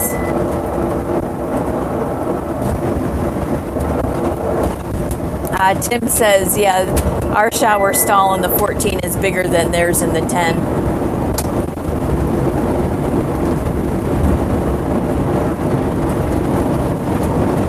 GMC Ford wants to know, do we use a radar detector? Nope. No, because we don't speed. It's not needed in these coaches. You really shouldn't go super fast in these coaches anyway. So. Oh, you shouldn't. Shouldn't exceed the speed limit at least. Yeah.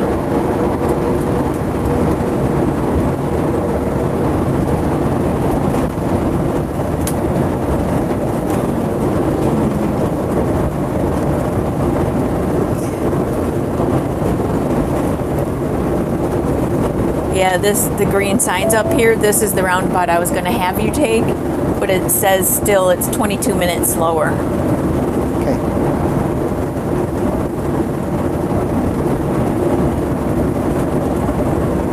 Oh, yeah, I didn't realize. Yeah, I'm sorry. We are close to the Indiana border, but we're not going into Indiana. And going towards Cincinnati. Lost data, or slow data currently.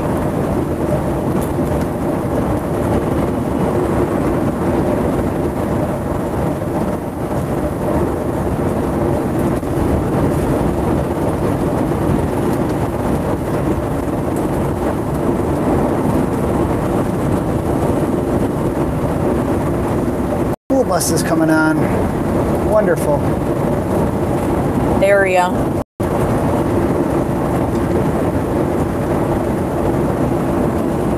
Number 9 says, I have a 2017 Allegro 34 when sleeping. Since you have 2 heat pumps And we have heated floors, which toasty warm. We've been down in 8. the heated floors do a wonderful job. Also, the fireplace puts out.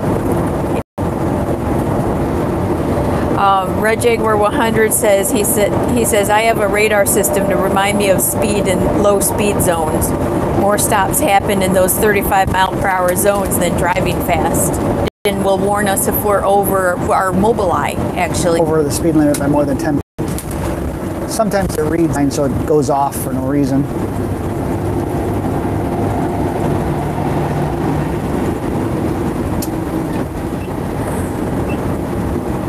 school bus coming School over. bus. He didn't even put his directional on.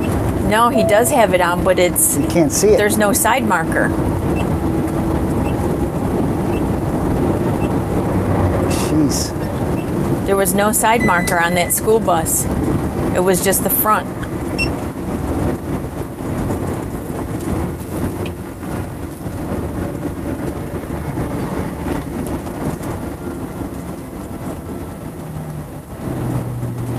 I think this is just slowing down because of the In 1 mile, take exit merging. 131A on the right to I-264 East.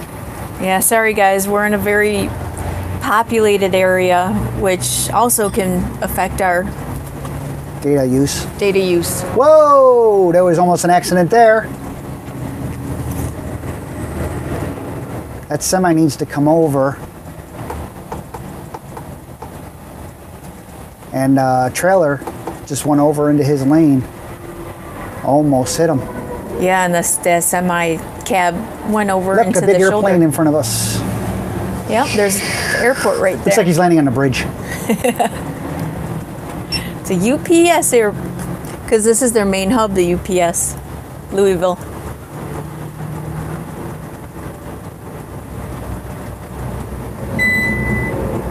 There is currently light traffic on your route. Light traffic. Yeah, so just so you know, I'm not looking at the computer right now. We usually, in congestion and stuff, we put the computer down and pay attention. More eyes are better than just one set.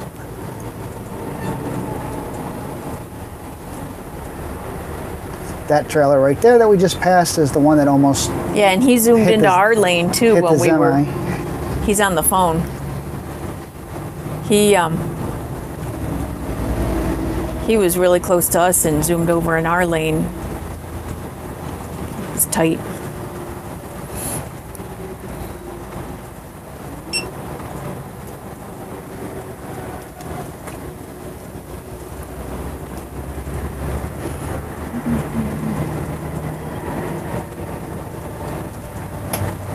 Yeah, and this is just the slowdown from the merging.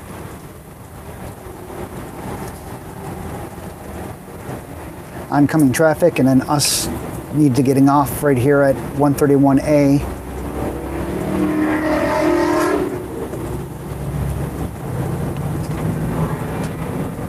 Waffle House. Oh, good one, baby. It's right in front of us. Now this says I'm in the right Be lane. in the right Yes. lane. Then take the exit to I-264 East. You agree with that? Yes.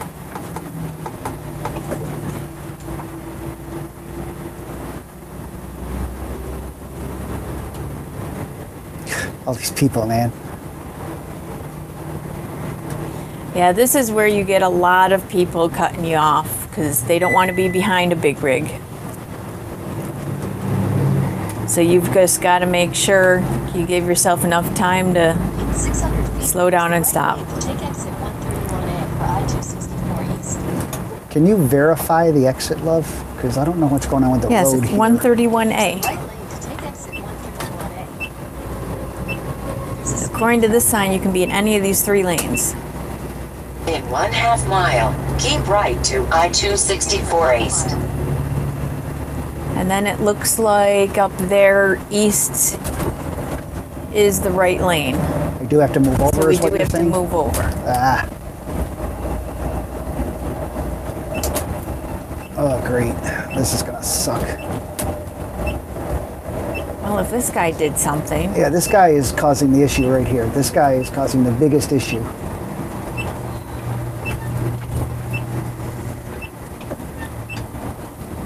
Buddy, why are you going around me? You see me trying to move over.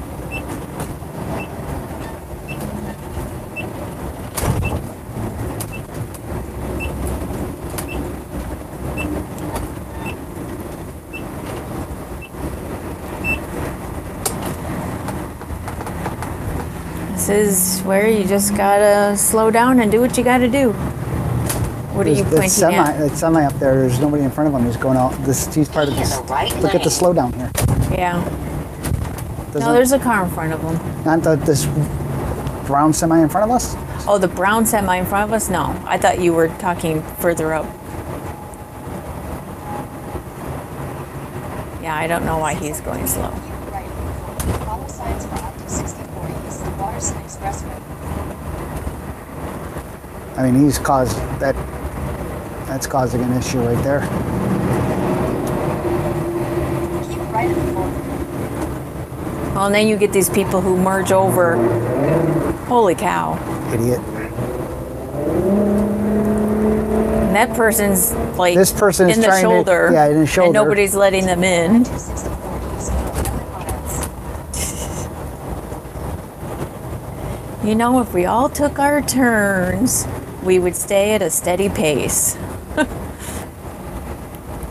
Yep. Everyone's in a rush. So now we're on this for 11 miles and then we hit 71 north.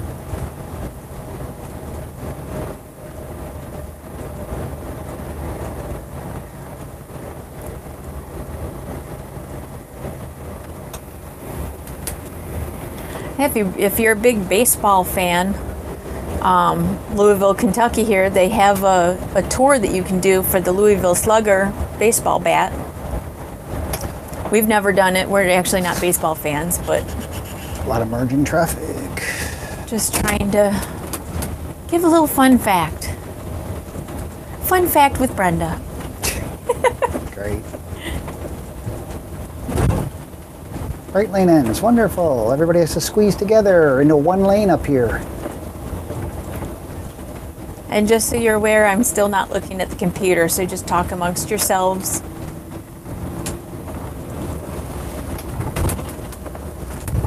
This is the best part of RVing, not.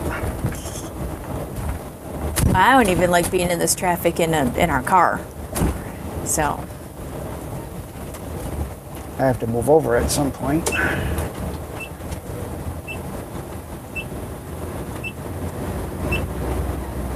This guy's gonna let me in. Nice.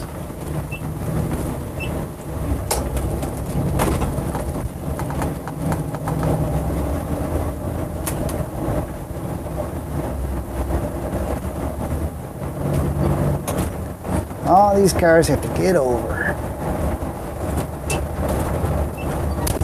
This guy, if he would look, he can accelerate and he can get over, but he's not accelerating. Ugh. People. people. Continue on Waterson Expressway.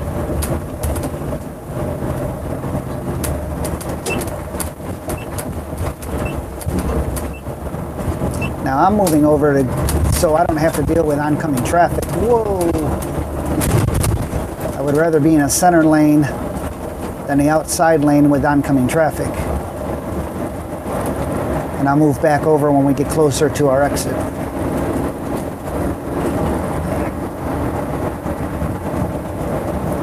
So where is that rest stop? I was just looking. It's just, we need to get on 71 North, which we do in 9.4 miles. And then I'm zooming in on Google Maps, but it's like right in there. So let me see.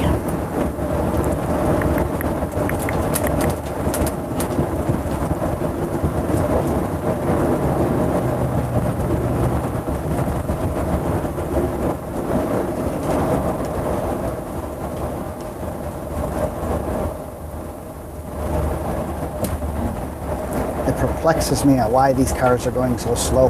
There's nothing, there's no obstruction, yet everybody is going slow. And it is. I'll get around him if I can. Actually, I shouldn't. Actually, I'm incorrect. It's a 55-mile-an-hour road. So he's doing the speed limit.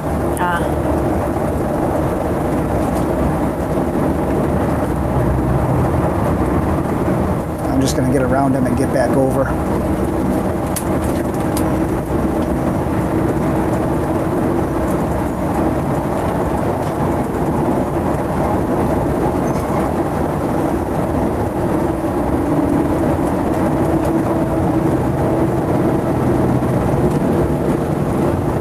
Oh, he's on the phone too.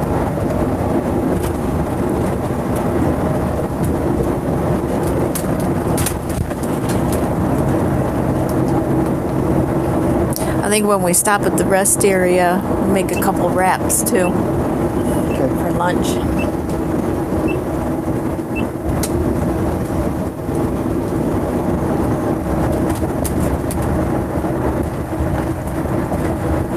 Oh, jeez. I love it when people come, you know, they go around you and they cut your eye off real close. Look at all the space ahead of me. There's no reason to cut over right in front of me, right when you get by me. The things you learn driving a big rig.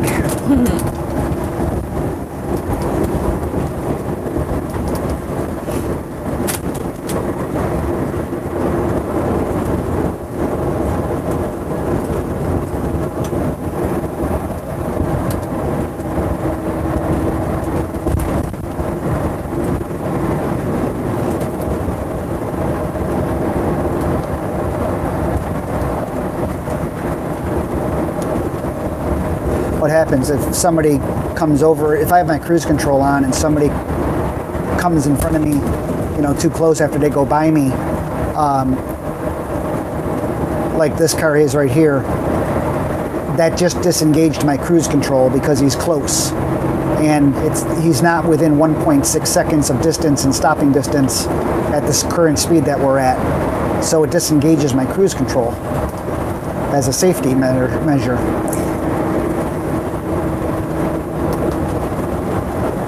So this guy too, my cruise control just disengaged because, again, within the distance marker. We are 14 miles, 14 minutes to the rest stop. Hopefully it's open. I just plotted it on our Google Maps. You can add a waypoint now. Not sure if you could do that before. I don't know if I've ever tried.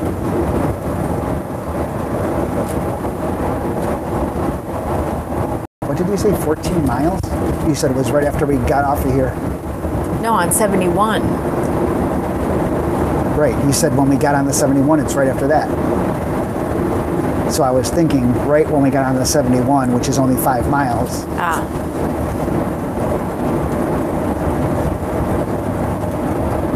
Let's just say I need to use the bathroom, and I have since I asked you back then.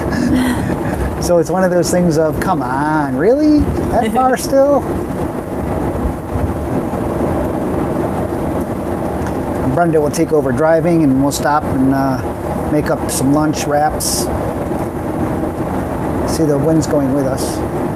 Yeah.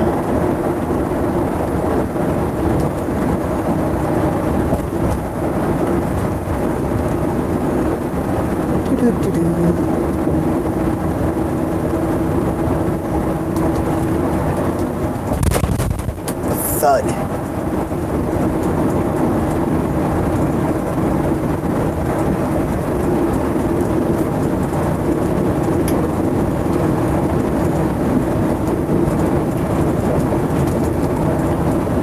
And unfortunately, there was also no exits that we could have taken to do a switch.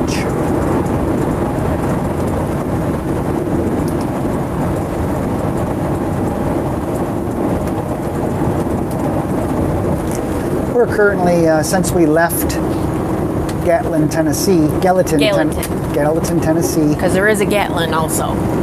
Since we left Gallatin, Tennessee, we have been averaging 7.2 miles to the gallon.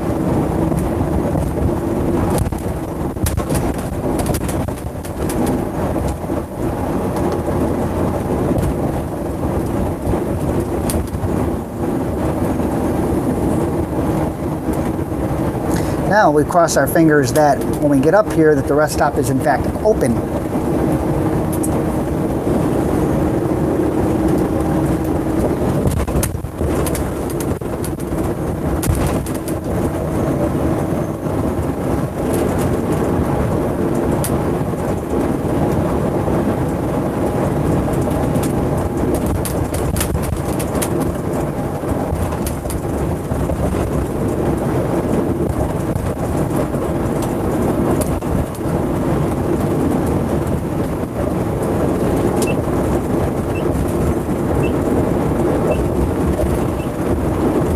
Sure why he had to move over into our lane.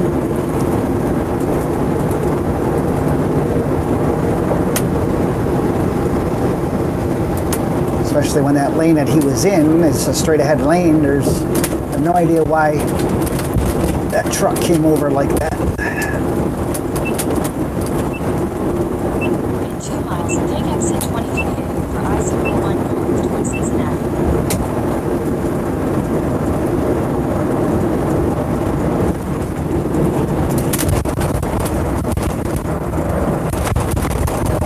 So you know, Brenda is not looking at the computer. I'm currently driving. This is David, of course. Brenda is not looking at the computer, so please feel free to talk amongst yourselves.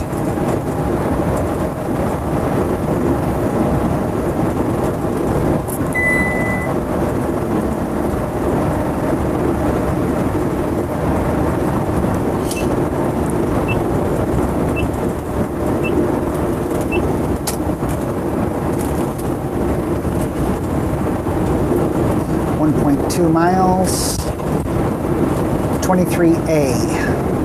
Yep. In 1 mile, keep right to I-71 north.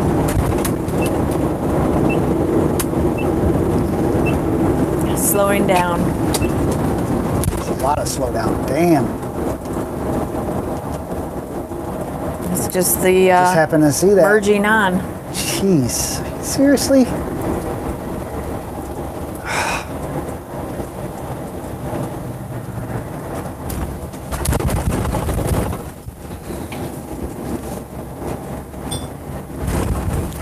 Not expect that.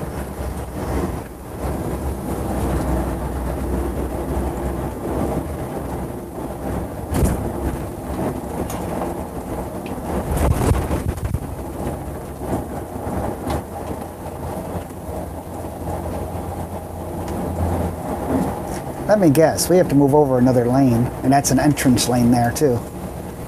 Yeah, that's what it looks like. That's what it looks like. Wow. Sure that's not all the way in the closet? This is all caused because there's one lane that's coming on and then we have to move over to get off in the same lane. That just sucks. Good news is there's not a lot of traffic coming on. The bad news is I don't know why this is going so slow then. But, oh well. Oh, I see. It's because people like this You seriously, people? I got Be in in. the right lane. I got in way back there, and because there's no cars behind me, and you guys have to come up here to get in front of me. Love it.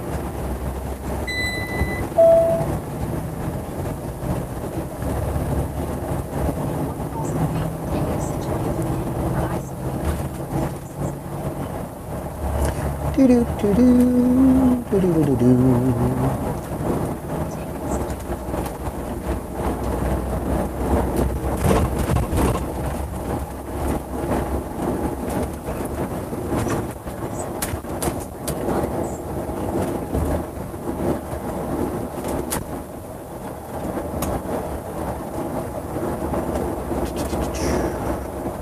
Did you see I put the receiver there so you can see if the red light's on or off? I saw that. Wasn't that normally plugged into the Mevo? Well, USB or tablet audio, so I decided just to use tablet audio. Ah. So our mics are going through the tablet and being merged with the video. Continue on I-71.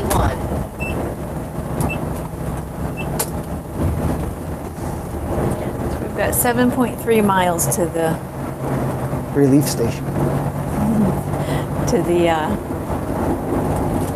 Rest stop. And this is why, you know, when you travel back east, it's just we don't so like congested. We hate coming east. We really do. You know, unless you've been out west and you understand how wide and open those roads are, and there's not this congestion. We really do. Well, we just feel stress coming on us as we go more and more east. Now we're going north, but what we mean is being on the East Coast here. It's just, you just feel it. It just, ugh. I mean, here's a good example where they should have 3 lanes instead of 2. I mean, this is a major thoroughfare in and out of Louisville. And they've only got 2 lanes here and everybody's bunched up. I imagine at rush hour this is a lot worse. Oh, God.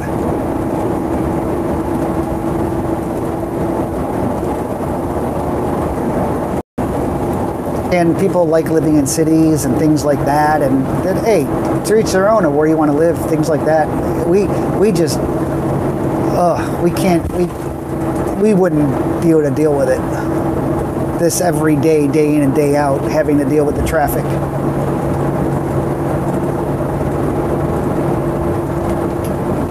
That's just us, obviously. We're from New York. We're from upstate New York. So we're from the East Coast. But the first time we went out west, we just couldn't believe it. We're like, oh my gosh, this is so great.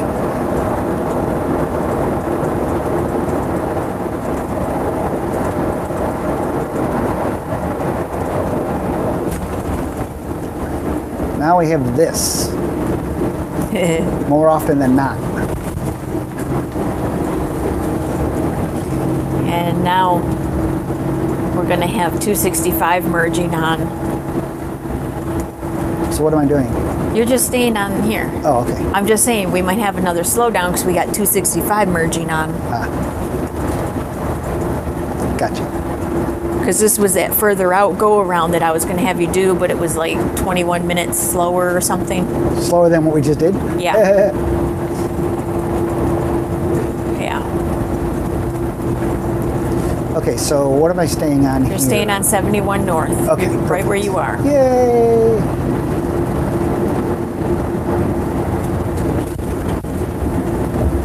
Thank you, my dear.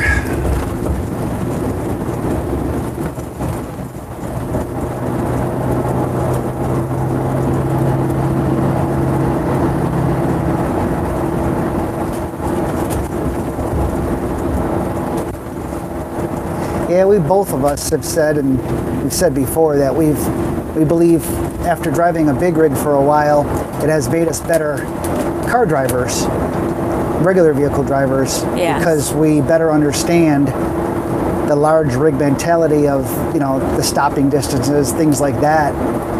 And unlike a motorhome, if you're behind this, like that semi in front of us, if you're behind that semi, he doesn't know you're there. He can't see you in his mirrors. If you can't see his mirrors, he can't see you. So, which means you can't see in front of him at all. If he has to throw his brakes on for some reason, you're going right into the back of him. Ugh, big bump.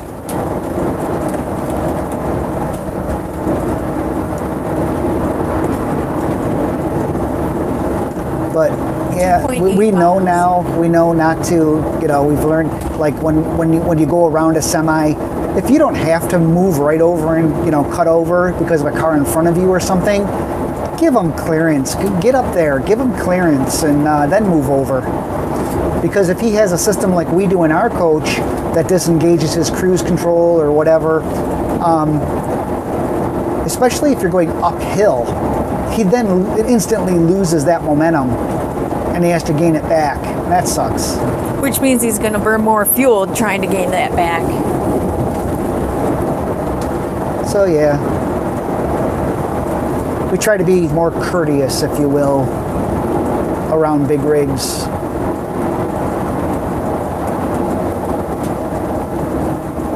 Okay, I can see the rest stop on this map now.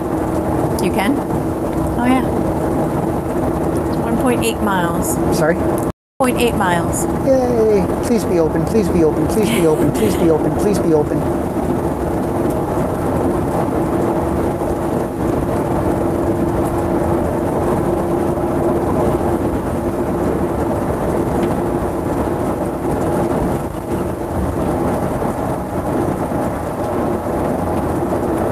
How long have I been driving today?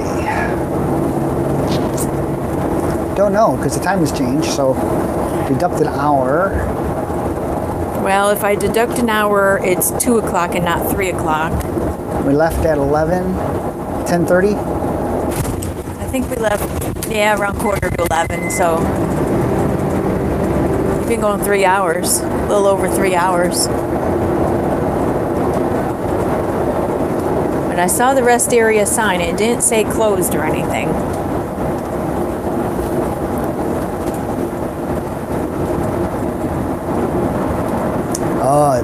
Good news, bad news. Good news is here comes the rest stop. Bad news is when we get back on from the rest stop, it's going uphill. Which is, oh wait, maybe not. Or is it? Oh no, it's not. Yay, it's at the top of the hill. And it is open. It really stinks when you have to get on.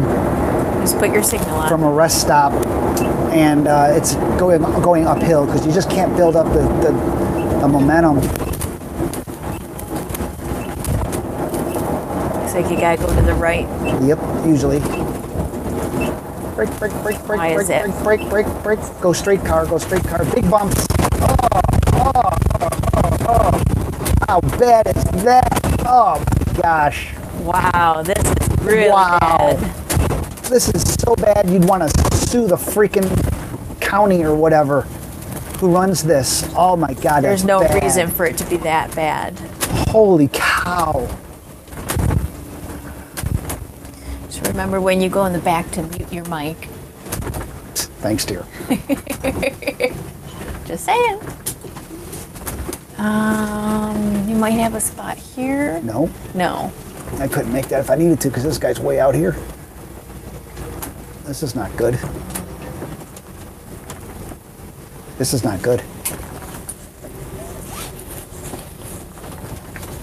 We may have to be on the side of the road, though. Good. Oh, I can get here? Right here. Okay. Let me just make sure I can get the swing. Good. Nice short trailer there in front of us. We're good. Yay. This guy isn't even all the way in. No, he's not. Okay, pardon us while we take a break for a moment. Yeah, I'm going to mute the microphones.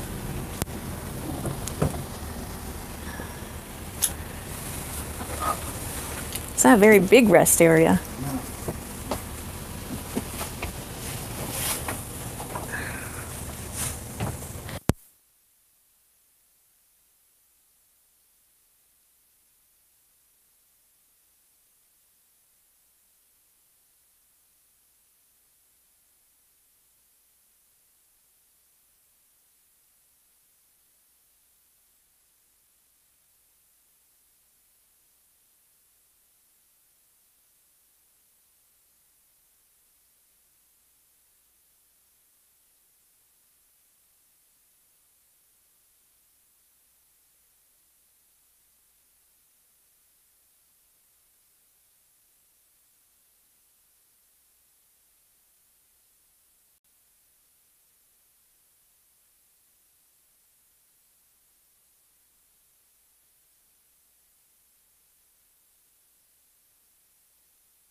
Okay, I'm back online.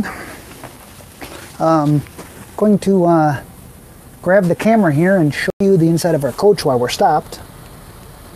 So pop you right off there. Hopefully we're still transmitting. Looks like we are. Yay. And welcome to our coach.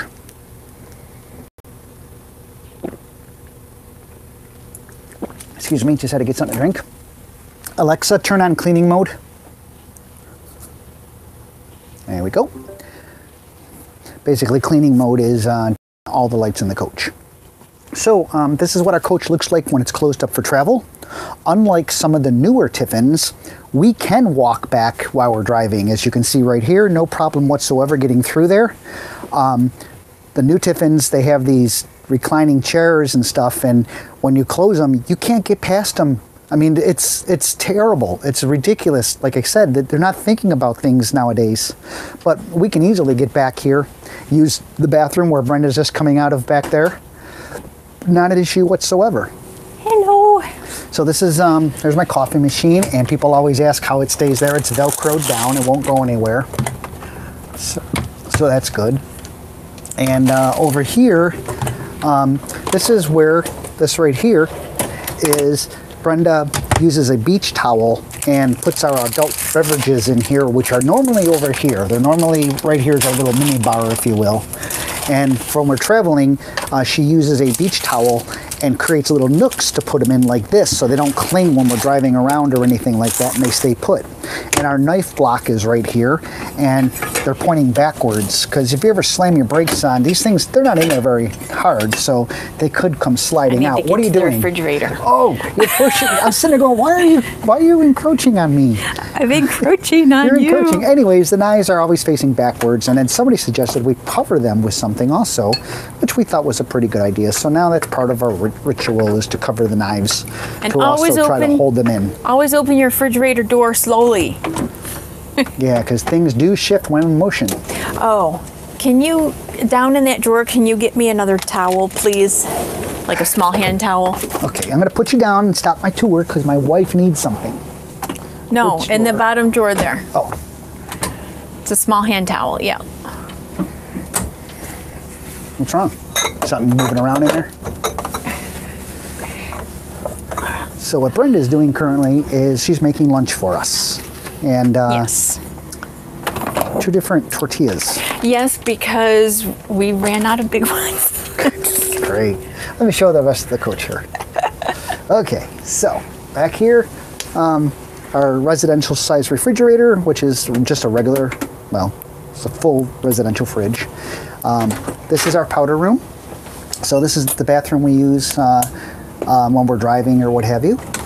And this is what you look like to us. That's the Mevo Plus camera. Aren't you so cute? Hi. So anyways, that's you.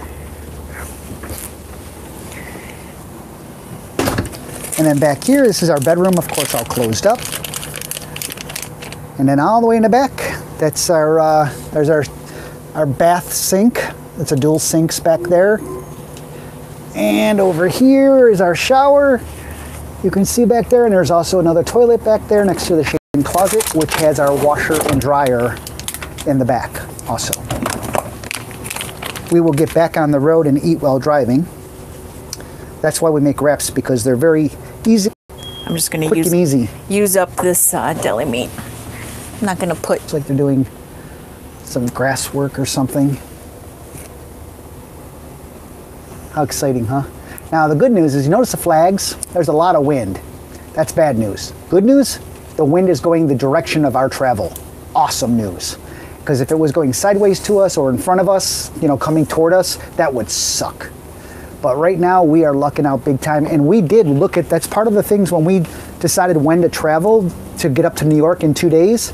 One of the things we looked at was the weather conditions and everything, and the wind. We also look at the direction of wind and what speed, because we knew we were going to be in between 2 fronts, 2 storm cycles, and because of that, the wind was going to be high, and the winds are projected to be anywhere between 15 and 25 miles an hour later today. So that's quite high. So I looked at what direction is the wind going to be coming from, and luckily enough, it's going the direction we need it to go. So it helps us also with our fuel mileage and what have you. So I'm going to drop you here, back on the little stand. Oh, this is how how you're set up here. This is a Mevo battery pack, what they call the Boost. It's a 10-hour battery pack, and this is a motorized mount that I have it on. So over here, I can push this little dial, and I can spin you guys around like we did earlier. Oh, this is what our car looks like. That's the monitor that monitors our car. So that's what we see behind us when we're driving. So we can always look behind us and see what's going on with our tow vehicle, which also allows us to know when it's safe to, cut back over or what have you. Our instrument panel, GPS, that's a Scan Gauge D. It just gives me more readings than the normal dashboard would. And there's my Easy Tire. That's my TPMS system showing you the tire pressure and the temperature of the tires. Pretty cool, I guess. Drop you back down because Brenda's got the lunch all done. Yes, and I'm going to show you right here. This is Cincinnati. When we're coming in Cincinnati, and I want to take 275 east to go around instead of through. 275. Continue on the road. Okay, so and the GPS doesn't know that? No, the GPS does not do the go-arounds very easily. Okay, so while we're stopped, I think I'm going to change the battery packs so we don't have to worry about those going out on us. That's a good idea. So we're going to lose audio here for a second as I change the battery packs and the receiver. So we'll be right back.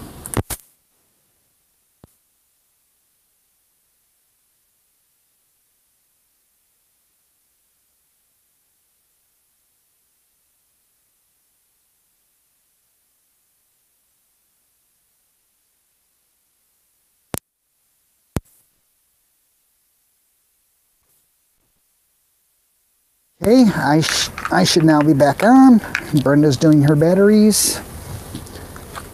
And I'm going to change my battery pack. I just did the receiver, and I'm going to do my battery pack. So we're going to go offline again. Well, I'll wait for Brenda to come back online. And okay, Brenda here I am. Okay, now I'm going to change mine. All right.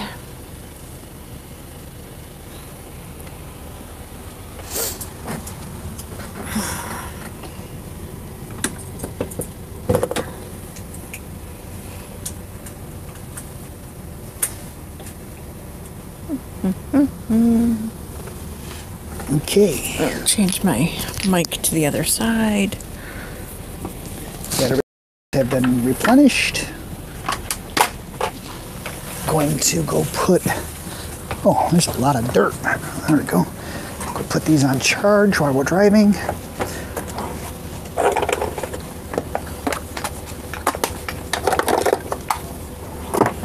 We use rechargeable batteries. Amazon high capacity rechargeable batteries. Amazon Basics. They work pretty well.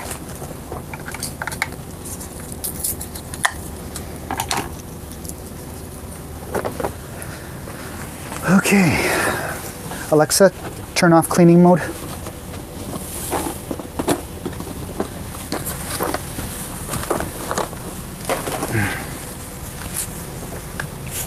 Okay, so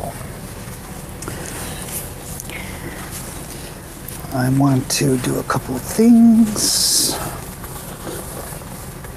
That's your computer. Here's my computer.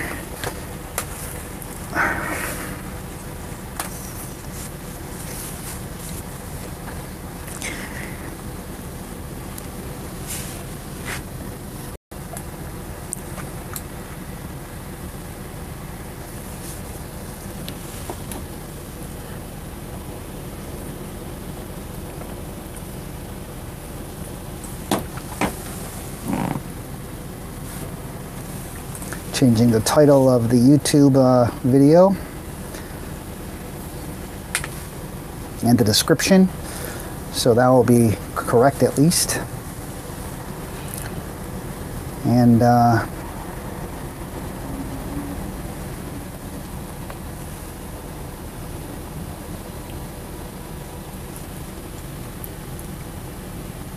There we go, all updated. And yep, we're still transmitting. Everything looks good there.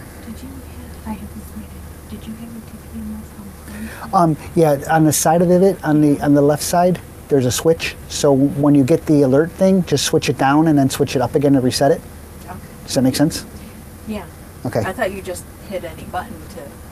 No. Oh, you to reset it. Okay. Yeah, or else it'll keep beeping every time. Did you want me? You have it unplugged right now. Yeah, that's so you can do. Okay, so I think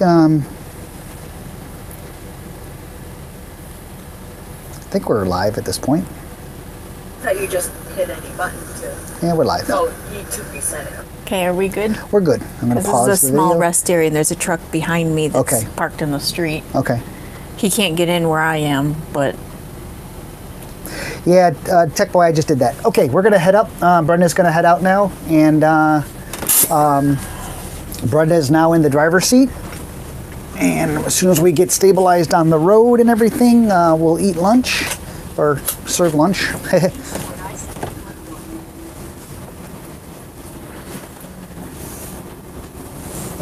We do want to just do a quick stop in and out because this was a small rest stop and all the spaces were full. Yeah. You're good this way, nobody behind you. Okay.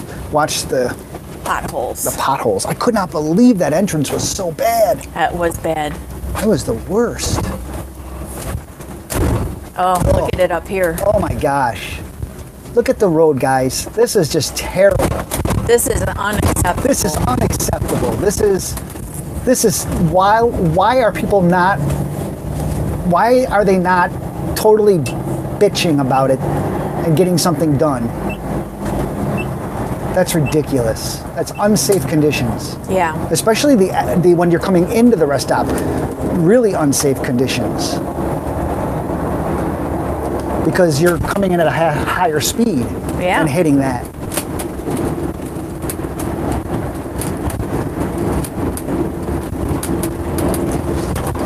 Somebody just said, can't sleep. Hello to both of you. It's 5:23 a.m. here. Well, I don't know if you're watching us to try to put you back to sleep or what. Not sure where here is. Jim S. says, my Alexa didn't find cleaning mode. Oh, you just said her name. I hope she didn't hear you. That's okay. It's all good. So in any case, now that Brenda's got control happening here, I will give you one small one to start with. Okay. And the small ones have the sriracha chicken.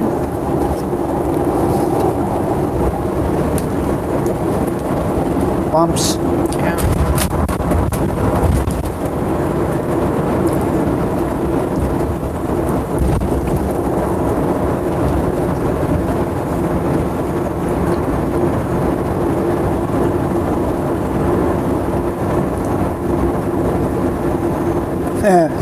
Dean, count sheep or watch OOB?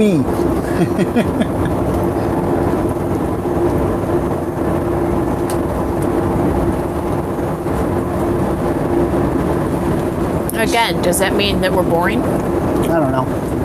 We have 203 miles left.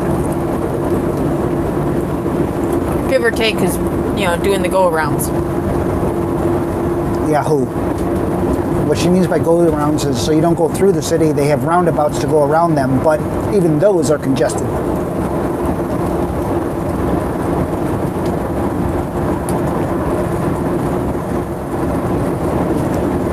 Remember, hey, if you guys are new to our channel, please click subscribe.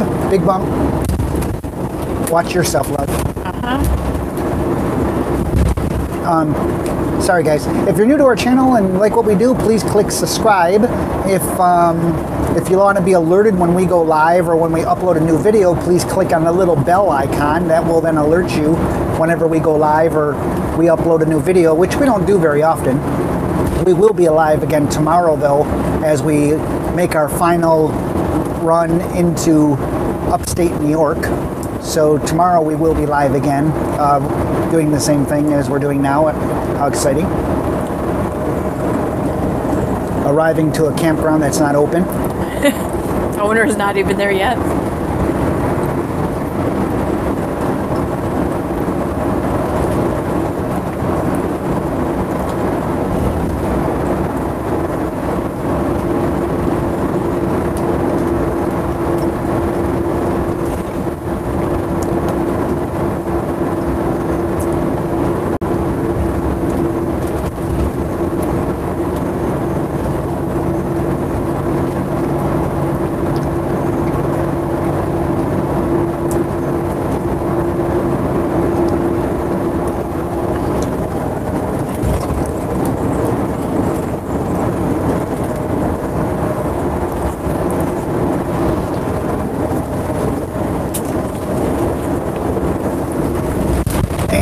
roads.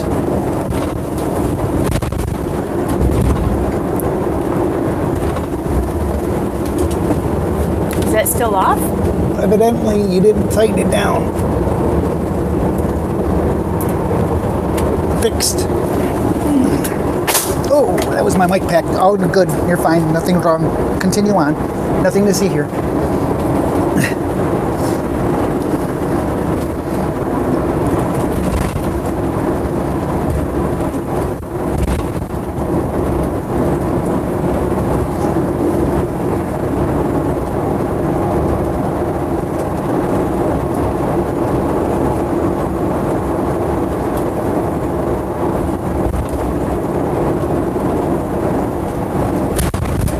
Hey John, to get notified about going live or when we upload a new video, you have to click the little bell icon. Click the little bell icon so then you'll be notified whenever we go live or upload a new video.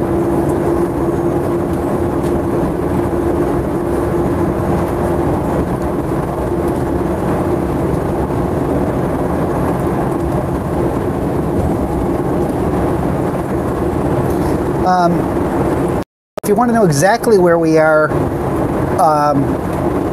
what road are we on, if you want to know exactly where we are, go to outsideourbubble.com, click on the live cam view, and right below the live, that image is a live GPS tracker.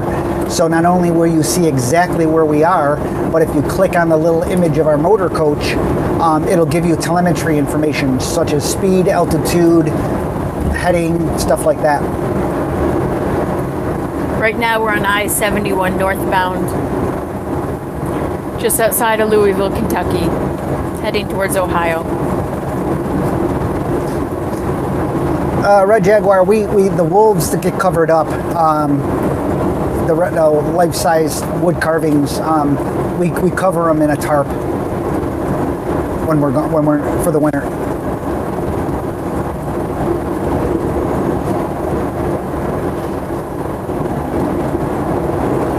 Hey, yeah, Jeff, you're right.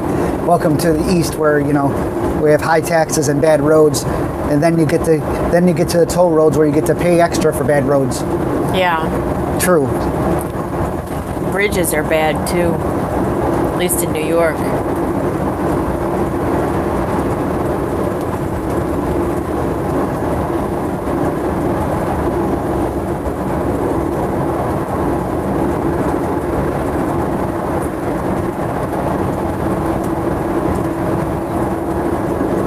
Well, I can't explain, John, why you didn't get notified we went live then. I don't have an answer for you. Oh, Android or Apple, you can set receive notifications or not receive notifications for a certain app, and that would be the YouTube app. So you might have notifications turned off, which is a security setting or whatever for your phone. I don't have an answer for you. If you have it on, you have it on. So it could be something on your phone side.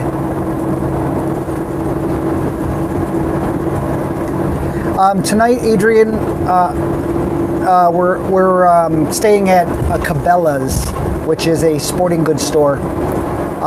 So not a Walmart, but it's like a Bass Pro Shop. It's like a Bass Pro Shop. You're going slow.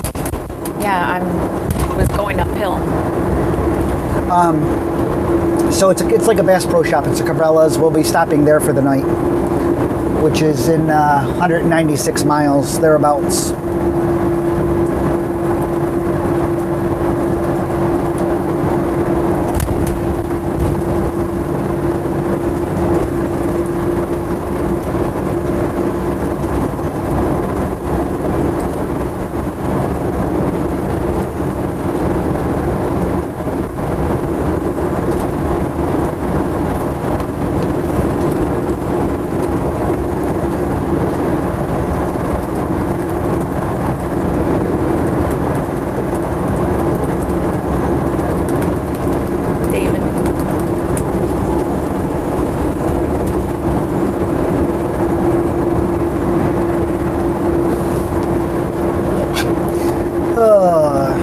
Okay, you want your other half a sandwich, love? Yes, can I have a paper towel with it, please? Thank you. There might be another Tiffin in front of us. There you go.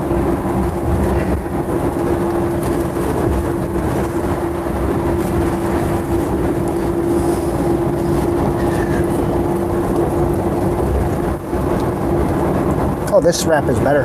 The other one was dry. Which is strange because I just opened up that pack. The small pack.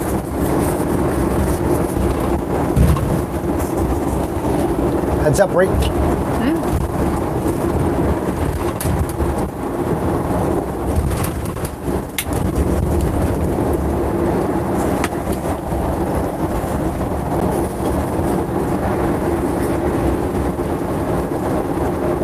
You might want to change lanes if you get the chance. It's a lot of traffic. Ah.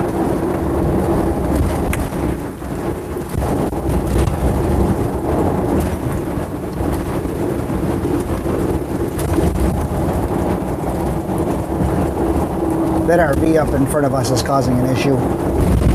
Well, not an issue. They're going really pretty slow.